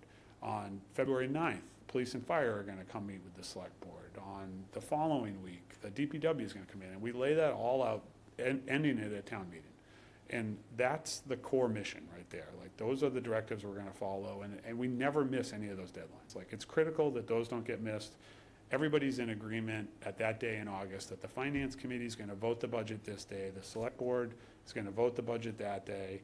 And, I mean, obviously, sometimes things come up and they get moved by a week, something like, you know, or that, but we really try hard to follow that timeline. And then, so that goes out in August at the budget summit. Everyone kind of wraps their head around that. At that, I put out the budget message at the beginning of December, and I try to be really honest and human in that budget message. Like, this is where we're at with FY27. You know, we need to talk about level services, or we need to talk about zero-based budgeting, or we need to do whatever we need to do. This is, in the budget message, I'm extremely clear with the department heads what the next year looks like, so that they're not, when they're building their budget, thinking, well, maybe this is the year I asked for 3 more people, or vice versa. You know, maybe it is the year for that because we had a huge new growth number and there's an opportunity there. So I set clear and concise messages around the budget, and then I let department heads do their thing. I offer to meet with them during that month if they need to. Most of them don't take me up on that. Most of it, you know, after they've submitted their budgets, you know, that's when we start meeting. So they submit their budgets towards the end of December. The finance director and I put the budget, the overall general government budget together. And it's kind of as simple with me as we add a column at the end that is percentage changes between 26 and 27 and 25 and 27, and put in a color code. Everything that's under 5% is orange or blue, and everything that's between 5 and 10 is here, and then anything over 10 is a different color, and start flagging who we need to talk to based on that. Go through that process, you know, get to a point where we're able to balance the budget right in this timeline, in the mid-January time of year, where we're able to balance. We're balancing it. We're typically balancing based off forecasted revenue that I don't know yet totally.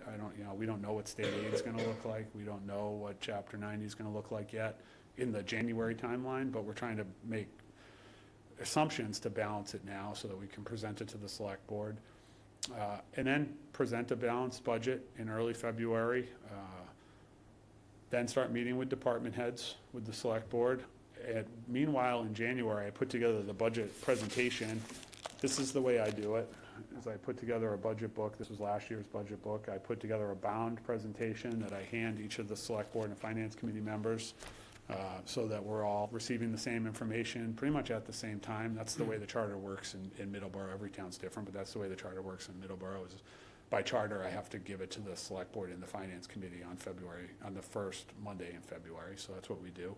And I take a lot of pride in the budget book. And I think it's a little bit different than other communities. Like, there's a lot, I've seen a lot of budgets. I'm sure that the five of you have seen a ton of budgets. They're as in-depth or as not in-depth as you want them to be. But one thing that I really try to do, and I really spend a lot of time in my budget presentation doing this, is I try to make it plain English so that the people watching at home who have no idea about municipal finance can follow what we're talking about. So, I really don't get into the weeds on stuff that people can't comprehend.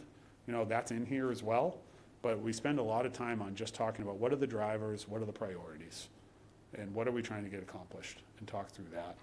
So that granularly, by the time we get the budget voted and approved by the select board or the finance committee, everyone feels pretty comfortable around that, and then we head to town meeting with it. At town meeting, I give a similar presentation. I've been fortunate enough that by the time we get to town meeting, there's limited discussion around the budget. And I don't think I've had more than a handful of questions in the last 8 years in Article 2. It's gone fairly well, but that's not because people don't have questions. That's because we've provided them a lot of information prior. Couple quick follow-ups. One, I can give you the state aid number now for 27, 28, 29, and 30. I'll take it. Zero. Yeah. So that you can Except I bank can't on. balance the budget on that, so.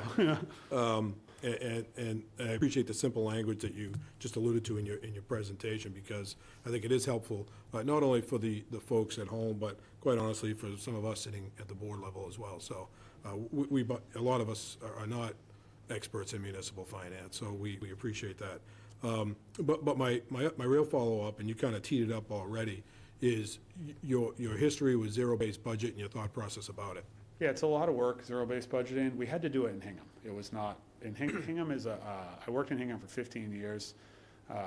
It's a very dynamic community that really puts a lot of effort into everything it does, just like Harwood does, and so we had to go through the zero-based budgeting exercise for quite a few years in Hingham. We also had to look at other communities. We had to benchmark. That was a huge thing we had to do in Hingham, was benchmarking. You were required to find 3 benchmark communities, each department, and then benchmark against those communities. They were provided to you, and they changed every year, so that it was more and more work. Ultimately, the zero-based budgeting, I think, is important to go through that exercise, but I don't know if you need to do it every year, because I don't know. Personally, I believe that once you kind of go through that process with a group, you get to a point next year where, level services, if you went through zero-based the year before, then I think level services the next year, if that's what you're trying to accomplish, probably is something you can grab your head around. Because it is a ton of work to do zero-based. I totally understand why we went through that exercise in Hingham, and I think there was value in it. But I don't know that it's every year approach you need to take with it.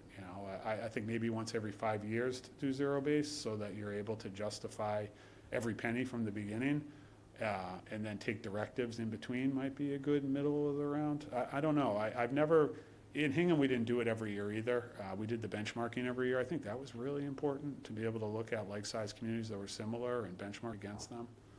That's something we spent a lot of time on.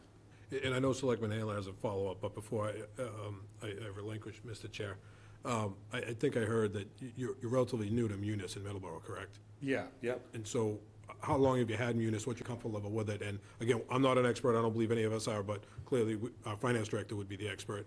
How comfortable are you working with the finance director using the Munis system?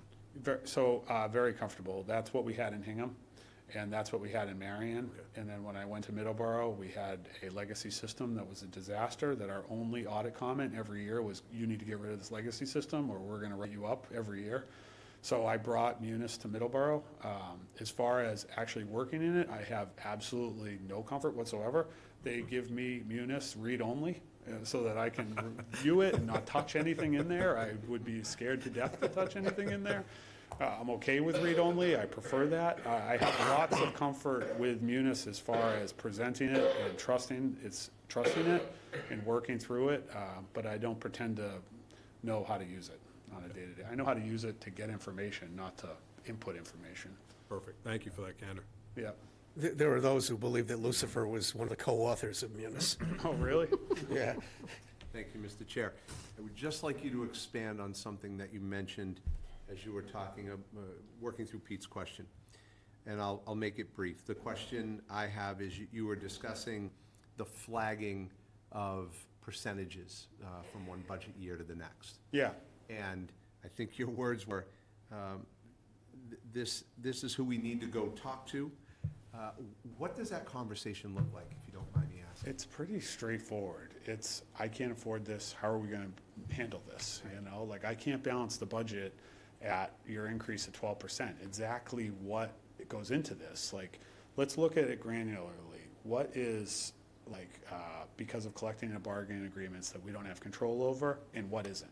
And how can we leverage one against the other? Like, if the salary lines are gonna go up because, you know, this is the year that this incentive went into place in the fire department, how are we gonna offset that elsewhere? Because we can't have a 12% this year, it's just not gonna work, you know? And then honestly, whether it's the right way to do it or not, I don't micromanage. I kinda let the department head go back and take another crack at trying to figure it out themselves, and then come back and meet with me again. And that's kind of the way I do it, you know? So you're comfortable having those conversations with your department heads? We do it, yeah, that's what next week looks like for me. Excellent. Yeah. Thank you very much. No, you're, oh, Just one more question. GFOA, is there an accreditation for the budget book? Yeah, I would love to get it. It's like a goal of mine forever. I thought, so when I put this budget book together, I'm always like, I'd love to get the that's the Government Finance Award. I would love to like get it. I would love to get it. Brewster just got it. I was jealous when Brewster got it. You know, I was like, they got GFOA. Peter and Donna do an amazing job over there. They put a ton of pride and 1 million hours into it. And I put together like a 200-page budget book. Like, I'm gonna get it, you know? I didn't even submit it because it's still missing like 30 different things. It takes years of institutional knowledge to get to that, but I think it's the gold standard. I think that's what, you know, that's what I would like to do in Harwich over time. I think it's unrealistic to think that Jen and I could do that in the next year or two, but I think if you put us together as a team for a number of years, and I think that's an important thing to say too, like, you know, I'm looking at Harwich as a long-term opportunity for me. You know, I'd like to not, I was in Marion for 3.5 years and now in Middleborough for 3.5 years. It is emotionally exhausting to change jobs. It's a very much a job where I wear my heart on my sleeve. I develop strong relationships with people. I don't want to go through that again. So like, I'm looking at the next move in my career to be somewhere where I can be for a long time. So I'm really hoping that is Harwich, and this is an opportunity that presents itself in like, you know, 5 years from now, Jen and I would be in a position to be able to get a GFOA budget through the town of Harwich. Thank you. okay, second round, Jeff. Yes, thank you. Jay, the next town administrator will step into this position at an extremely busy time and without an assistant town administrator. And I've said this to the other two candidates. We have two incredible people in administration right now who have done a phenomenal job. In that period, we have not had an assistant TA. Our current momentum must continue. You're aware of where we are in our schedule. What specific qualities and skills do you possess to address those specific circumstances? And essentially, what's your process gonna look like day one when you land here and you've got the budget, and you've got the warrant, and you've got town meeting, and you've got everything else that's going on? Yeah, so day one, it's start scheduling meetings with department heads so that we can start to be able to work together. I can understand their pressure. Day one is scheduling meetings with staff so that, you know, we can start to form those relationships. Also start doing it with committee chairs and each member of you, you know, and I want to meet with you at the beginning, one-on-one for a while. I think it's really hard that the assistant town administrator's not here, but it's also one of the things that drew me to it was to be able to put that, you know, hire that person, because honestly, that role, the assistant town administrator role, is crucial to the success, to the town administrator's success. It's a really, really important job. You know, the person that I'd like to bring in to that role is my partner. To me, pretty much an equal. and how we approach everything that we get accomplished on a day-to-day basis. So not having that person here on day one presents a challenge, but being able to hire that person and form that relationship from day one, I think is really crucial as well. So, you know, day one, boots on the ground, all of that going on, it's starting to create the team that I've talked about since the beginning, and the way that works for me is scheduling pretty much from right off the bat, just meetings with all of them to be able to, what's going on with FY27? You know, like how does it impact what did you get, what didn't you get, what worked, what didn't work? I'd really like to put together the town meeting citizens guide, even though the time is going to be a little bit tight. I think that that's something that would be important to me, you know, to lead up to this year's town meeting. I'd like to work on the citizens guide, and the hard part is without an assistant in place, there's not a ton of bench depth to be able to do that because everybody else is already busy. So that's going to fall on me, you know, and I think that's okay. I like work too, so. But yeah, I think I'm excited to hire the assistant, although it's hard that the office will be empty when I get here. Thank you. Nothing more? Any follow-ups? Yeah, quick follow-up, Jay, appreciate that. You answered, you know, the first half of my question. So the second half of my follow-up question is, what's some of the characteristics you look for in an assistant town administrator? You're gonna get sick of me, but, you know, trustworthy, honesty, hard worker, you know, somebody that's a team player. All the things I've kind of talked about that are important to me and who I am, I'd look for the same thing. You And know, how do you weed some of those things out to? They're really hard. You know, I think I weed them out by doing background checks on people, like you probably have been doing on me, you know, like word of mouth goes a long way with me. Like, you know, when I hire people, I very seldom hire people that I can't somehow make a connection with somebody that's worked with them previously, you know, or hear that, hey, you know, we just hired a new administrative assistant in my office and she got laid off in Duxbury because of budget cuts, because of an override failed. So the first thing I did was call the town manager in Duxbury and say, hey, what's up with Michelle, you know? And that's the type of thing that is critical to me, because it's really hard through this to garner what you're asking. I think it's impossible, you know? So it's, you know, trying to find out through people that have worked with that individual, whether they have those core values or not. I also look for somebody that's a little bit different than me. You know, I think like the trustworthy, honest, good communicator is a core value that I don't think I could do without, but it's better to have like a yin and a yang situation too. And, you know, where I'm really, really good with people, I might need somebody in that role that's really, really good with Canva, you know, because like that's a lot of what we're talking about is built in that. So it sounds like a silly thing, but, you know, where my strengths might be one, I'd look for somebody that has, you know, the same core values, but different strengths. Excellent, appreciate that. Yeah. Okay. Mark? Okay. Jay, how do you view the possibilities of economic development in Harwich? And also, what's your experience with infrastructure improvements? If we have economic development, there may need to be some traffic work, some intersection work, and we also have a large ongoing sewer project, so. Yeah, that's been a lot of what I've been doing for the last few years in Middleborough. So my time in Middleborough has been bookmarked. If it's coming to an end, it's been bookmarked by infrastructure improvements and economic development. I've had the opportunity to work on some amazing economic development projects that are very, very different than what will play out here in Harwich. Very different, but still at its core, they're things I'm very proud of. You know, I had the opportunity to work on 2 tax incentive financing deals as we build out a new industrial park in Middleborough. And I believe very strongly in tax incentive financing.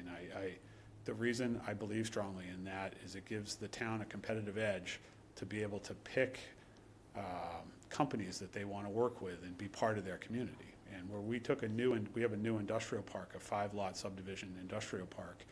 And it was very important in Middleborough that we controlled our own destiny on who was going to be in those locations, in those 5 facilities. So to be able to do that when you don't own the property, the only tool I had in my toolbox and the select board had in its toolbox was tax incentive financing deals, to be able to offer them, you know, a deal to help them build out their facility. So I believe strongly in that. I think it's worked really well in different communities. Obviously, the manufacturing community is not moving to Harwich.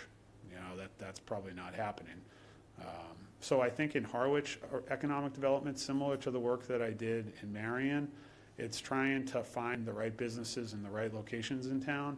And it's much harder in a smaller community like Harwich and Marion, so it really depends on on having relationships with the developers.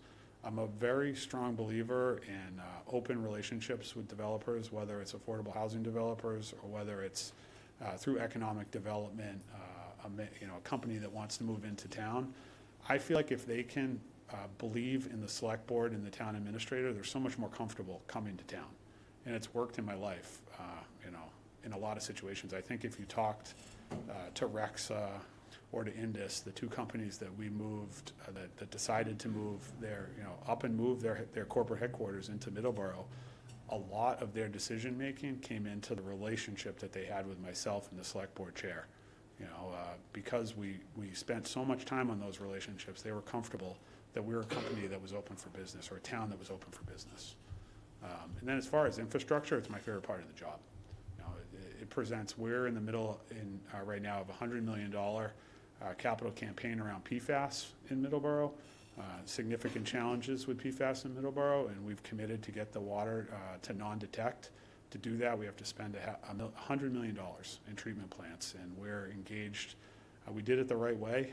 We looked at a rate study prior to making any decisions. So we brought in a consultant, went through a rate study process based on our contemplated CIP of that $100 million, and set up a 5-year course of action around the rates and implemented those before we moved forward on the capital projects and even brought anything to town meeting, so that we were in a situation when we got to town meeting where it wasn't a question of how are you going to pay for it, because that had already been determined. It was just, what are we going to do, and do you approve it? Infrastructure is my favorite part of the job, outside of communication. Follow-up? Just two quick follow-ups, easy questions. It's an $80 million budget. I'm trying to find it here quickly. What's Middleborough's budget? 120 120 with the enterprise funds. with the enterprise funds. And how many people in Middleborough? It's about 27,000. Okay, thank you, that's all. That's it? That's it for me. Thank you. Any follow-up? If you can give us and it's not going to apply to Harwich, but I would just like you to quickly articulate the tax incentive funding that you're talking about. Yeah, so tax incentive financing is basically when you work with a developer that wants to move into your town, they're in broad terms, they're going to invest $30 million to build a building in your town. If there's no tax incentive financing deal in place on day one, they pay the full value of those taxes on the $30 million investment. In a situation around tax incentive financing, you propose a sliding scale discount on those taxes for a number of years. You can do it up to 20 years. We found over the last few years that we try to get in and out as fast as possible, so we've done 10-year TIF deals, basically. So the first year, for example, the company's paying 5% of the taxes on that commercial property, but by year 10, they're paying 100%.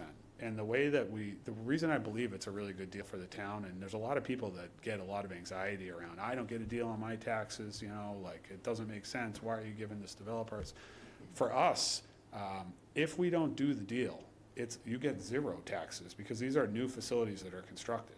So it's all new growth, it's 100% new growth, it's not anything that's already in the levy. So you take a building that they build for $30 million and basically take a weight approach, like in 10 years from now, we're gonna get the full value of those taxes on the $30 million. Or if we don't do the deal, they're gonna go to another town and we're gonna have nothing on that land, So when we look at TIFs, it's a wait and see approach as far as getting the full value of it. But the selling point that I've had is it's either we want some money or no money, because that's really what we're talking about. Sure. All right. Thank you for that. Okay. I'm going to try to self-edit here so we can move along. You've largely answered most of this. I'll give you the question, but I'm going to dig down to what I'm really looking for in particular that you haven't talked about. What strategies would you employ to assure access, which is different from communication, to you by the select board, top management, employees, the general public, and you've already talked about expanding your day to 3 in the morning, so Yeah. we know that. My wife's The not biggest proud thing of I'm concerned about is on a hierarchical level, you got 5 of us not everybody's going to agree, and it's really seductive to start thinking in terms of three all the time. How would you make sure that everybody's along for the ride and everybody has access, even if it's a 4-1 situation, but you make sure that they're all part of the discussion? Yeah, I just have to be invested in making sure that's the case. You know, like, it's really important to me that you all hear the same thing at this, you know, it's impossible to do it at the same time, but that you at least all hear the same thing. And that's super important to me, and what it does is allows me to not burn bridges with the 5 of you. It's very important that, like, I have a good relationship with all 5 of you, and it's equal relationship. So it starts with hearing the same thing from me, not at the same time, obviously, because that's kind of important, although a lot of what I do is an email, so it could be the end of the day, this is what happened today, and I send it out to all 5 of you at the end of the day, so that you're aware. I think there's days I feel like the select board in Middleborough thinks I'm insane because of the number of emails I send, but like it goes back to that communication piece. So I think any success I've had is because I don't count votes. You know, it doesn't really work for me. It's better if I just tell everybody the information. You all have the information, and that's really, it's as simple as that.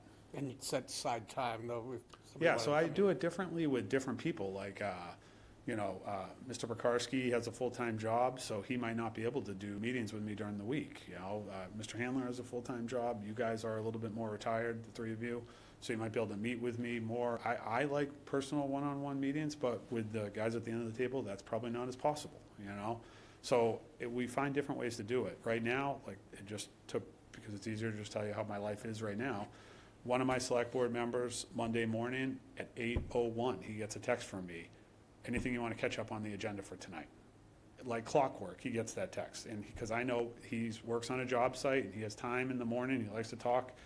He knows I'm driving to work at 8 o'clock, so I send the text. Either he engages or he doesn't, and we go about our business. Another member of my committee likes to meet with me on Mondays. So every single Monday, we have a standing meeting. He comes in, we kind of go through the agenda, any questions he has. That's what works for him. He's retired, so he likes to come in every Monday. The chair, Mr. Germain, he meets with me on Wednesdays to do agenda prep and build the agenda out. So I talk to him, I think, 7 days a week. So that's an anomaly. The other 2, it varies. You know, they like to talk through different things, different ways. But so with some individual members, I have set times, set schedules that we deal with. With others, it's a little more in flux. But I'm very much if this is an issue, it's 5 phone calls. It's not 3 phone calls, it's not 2 phone calls, it's 5 phone calls. And that's my day. It's 5 repetitive phone calls. And that's the job I picked. Any follow-up? He'll figure out which one to call first as time goes on. Yeah. Usually it's the chair. I call the chair first. I get through It it. operates at 3 in the morning, so it doesn't matter. I'm up at 3. I try not to do Gotta that. It's move not along really here. something, the 3 AM thing's not, I'm not proud of it, but it's unrealistic to say it's not me. Anita? Okay. How would you motivate the town employees to perform their day-to-day operations within their departments? And how would you build morale? Yeah, I think all the things that I talked about. Yeah, It's pretty much. acknowledging how hard they work, acknowledging who they are, being a human, you know, listening to them. Mm-hmm. You know, I do a lot of handwritten thank you notes, sometimes it's not just thank you notes, sometimes it's, hey, great job. Great job on what we went through yesterday. I guess I have to figure out cardstock again. Somehow we have to get a cardstock that is the Harwich Town Hall, you know, and then just a handwritten thank you note, like, hey, you know, you really did an amazing job on that last week. And what I really love, what makes me really proud, is when I go into their office and I see it pinned on the wall. And I forget I sent it, and I'm like, oh man, look at they didn't throw it away the second that they got it, you know. And so it's acknowledging their successes, and then finding what silly little wonky. On Friday, we're gonna have an ice cream truck behind Town Hall, and, you know, the ice cream truck cost $200. Everybody got to pick anything they wanted, and it was $200. Imagine the goodwill you got for that, for $200, you know, it's amazing. So it's small things like that. Anyway, you know, celebrating birthdays, do that once a month, get together and have cupcakes around whoever's birthday it is this month. You know, small things like that go a really long way. So that's how I do it. It's a huge part of what I do. That's good. Thank you. Follow-up? I'll just make sure Jeff knows the day the ice cream truck's in town. I will. I'm more interested in Jeff paying for the ice cream. Yeah, in the interest of time. Budget. Right, right. Yeah, I mean, to be upfront, I put together, and I didn't do it in my first year, but by the time I did it, I didn't have one question. I have an employee appreciation budget in the town manager's budget. I have $5,000, and that is the best $5,000 we have in the budget. We do a lot with that. Nice. In the interest of time, I'll fire this off as quickly as I can and be as detailed as you can. I know you might need 15 or so minutes for your closing, so. Hopefully not. That was sorry. said in jest. That Yeah. was said in jest. I appreciate your information, but how do you effectively monitor, manage, and plan for municipal debt? And please include in your response items such as your strategic approach, debt issuance, forecasting, and payment strategies. And of course, all this while balancing the current needs of the community. Yeah, so, the debt structure that we've worked on, well, first off, I worked hand in hand, we have financial advisors, I work with the treasurer collector.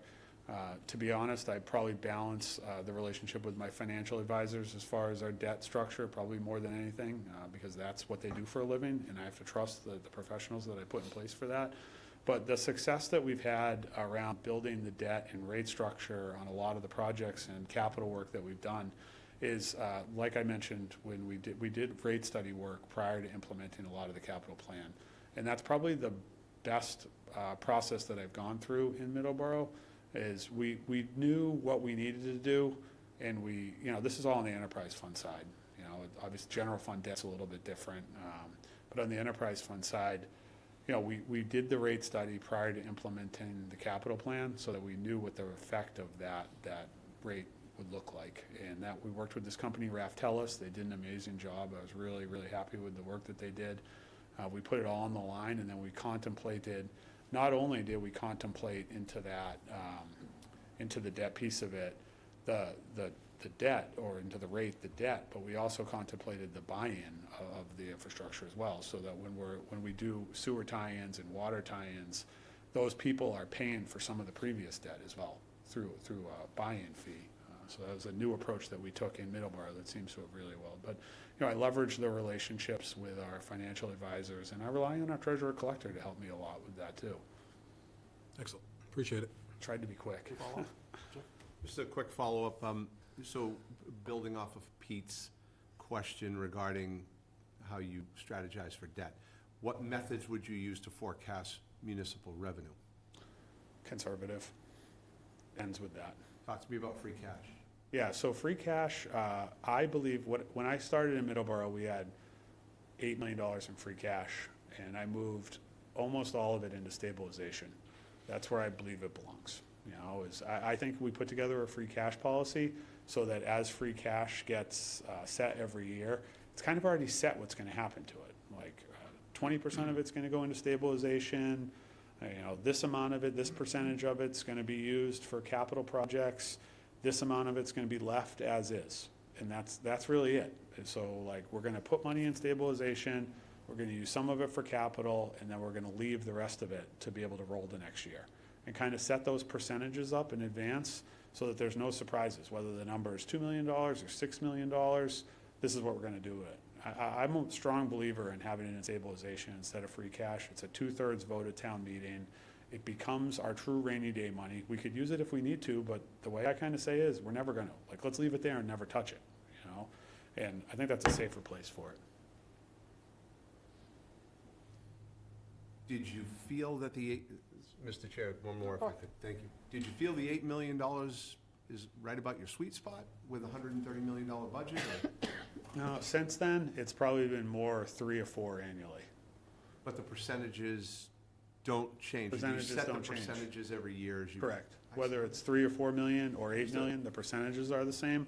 And I think that's the best free cash policy, is if you have a policy that just says no matter whether it's $10 or $8 million, this percentage is going to go to stabilization, this percentage of it is going to be used for capital, and this percentage of it we're not going to touch. We're going to let it roll again for next year. And then it kind of plays out that way. That's perfect. It never seems to work out perfectly, because every year there's more capital than you want to do. Ultimately, it ends up getting used for capital. But, I think putting it in stabilization is a safer place for it. When you have a large free cash number, there's a lot more people that are looking for you to spend it. Thank you. And they don't when it's in stabilization. Yeah, They don't right. think of it that way. Right, you know, right. so. Thank you. A quick follow-up on that. Can that rainy day fund ever get too large, in your opinion? I haven't seen that happen yet. No. I mean, I haven't seen that happen. The bond rate, I mean, we're AAA here in Harwich already. You guys are AAA, so we're trying to get to AAA in Middleborough. So I'm trying to grow fund balance through stabilization to get to AAA. Was it Probably- relatively low when you got there? Yeah, it was Balances? extremely relatively Okay, low. okay. So, yeah, so we're getting there now by putting money in I mean, I moved $4 million into stabilization like the first 6 months I was there.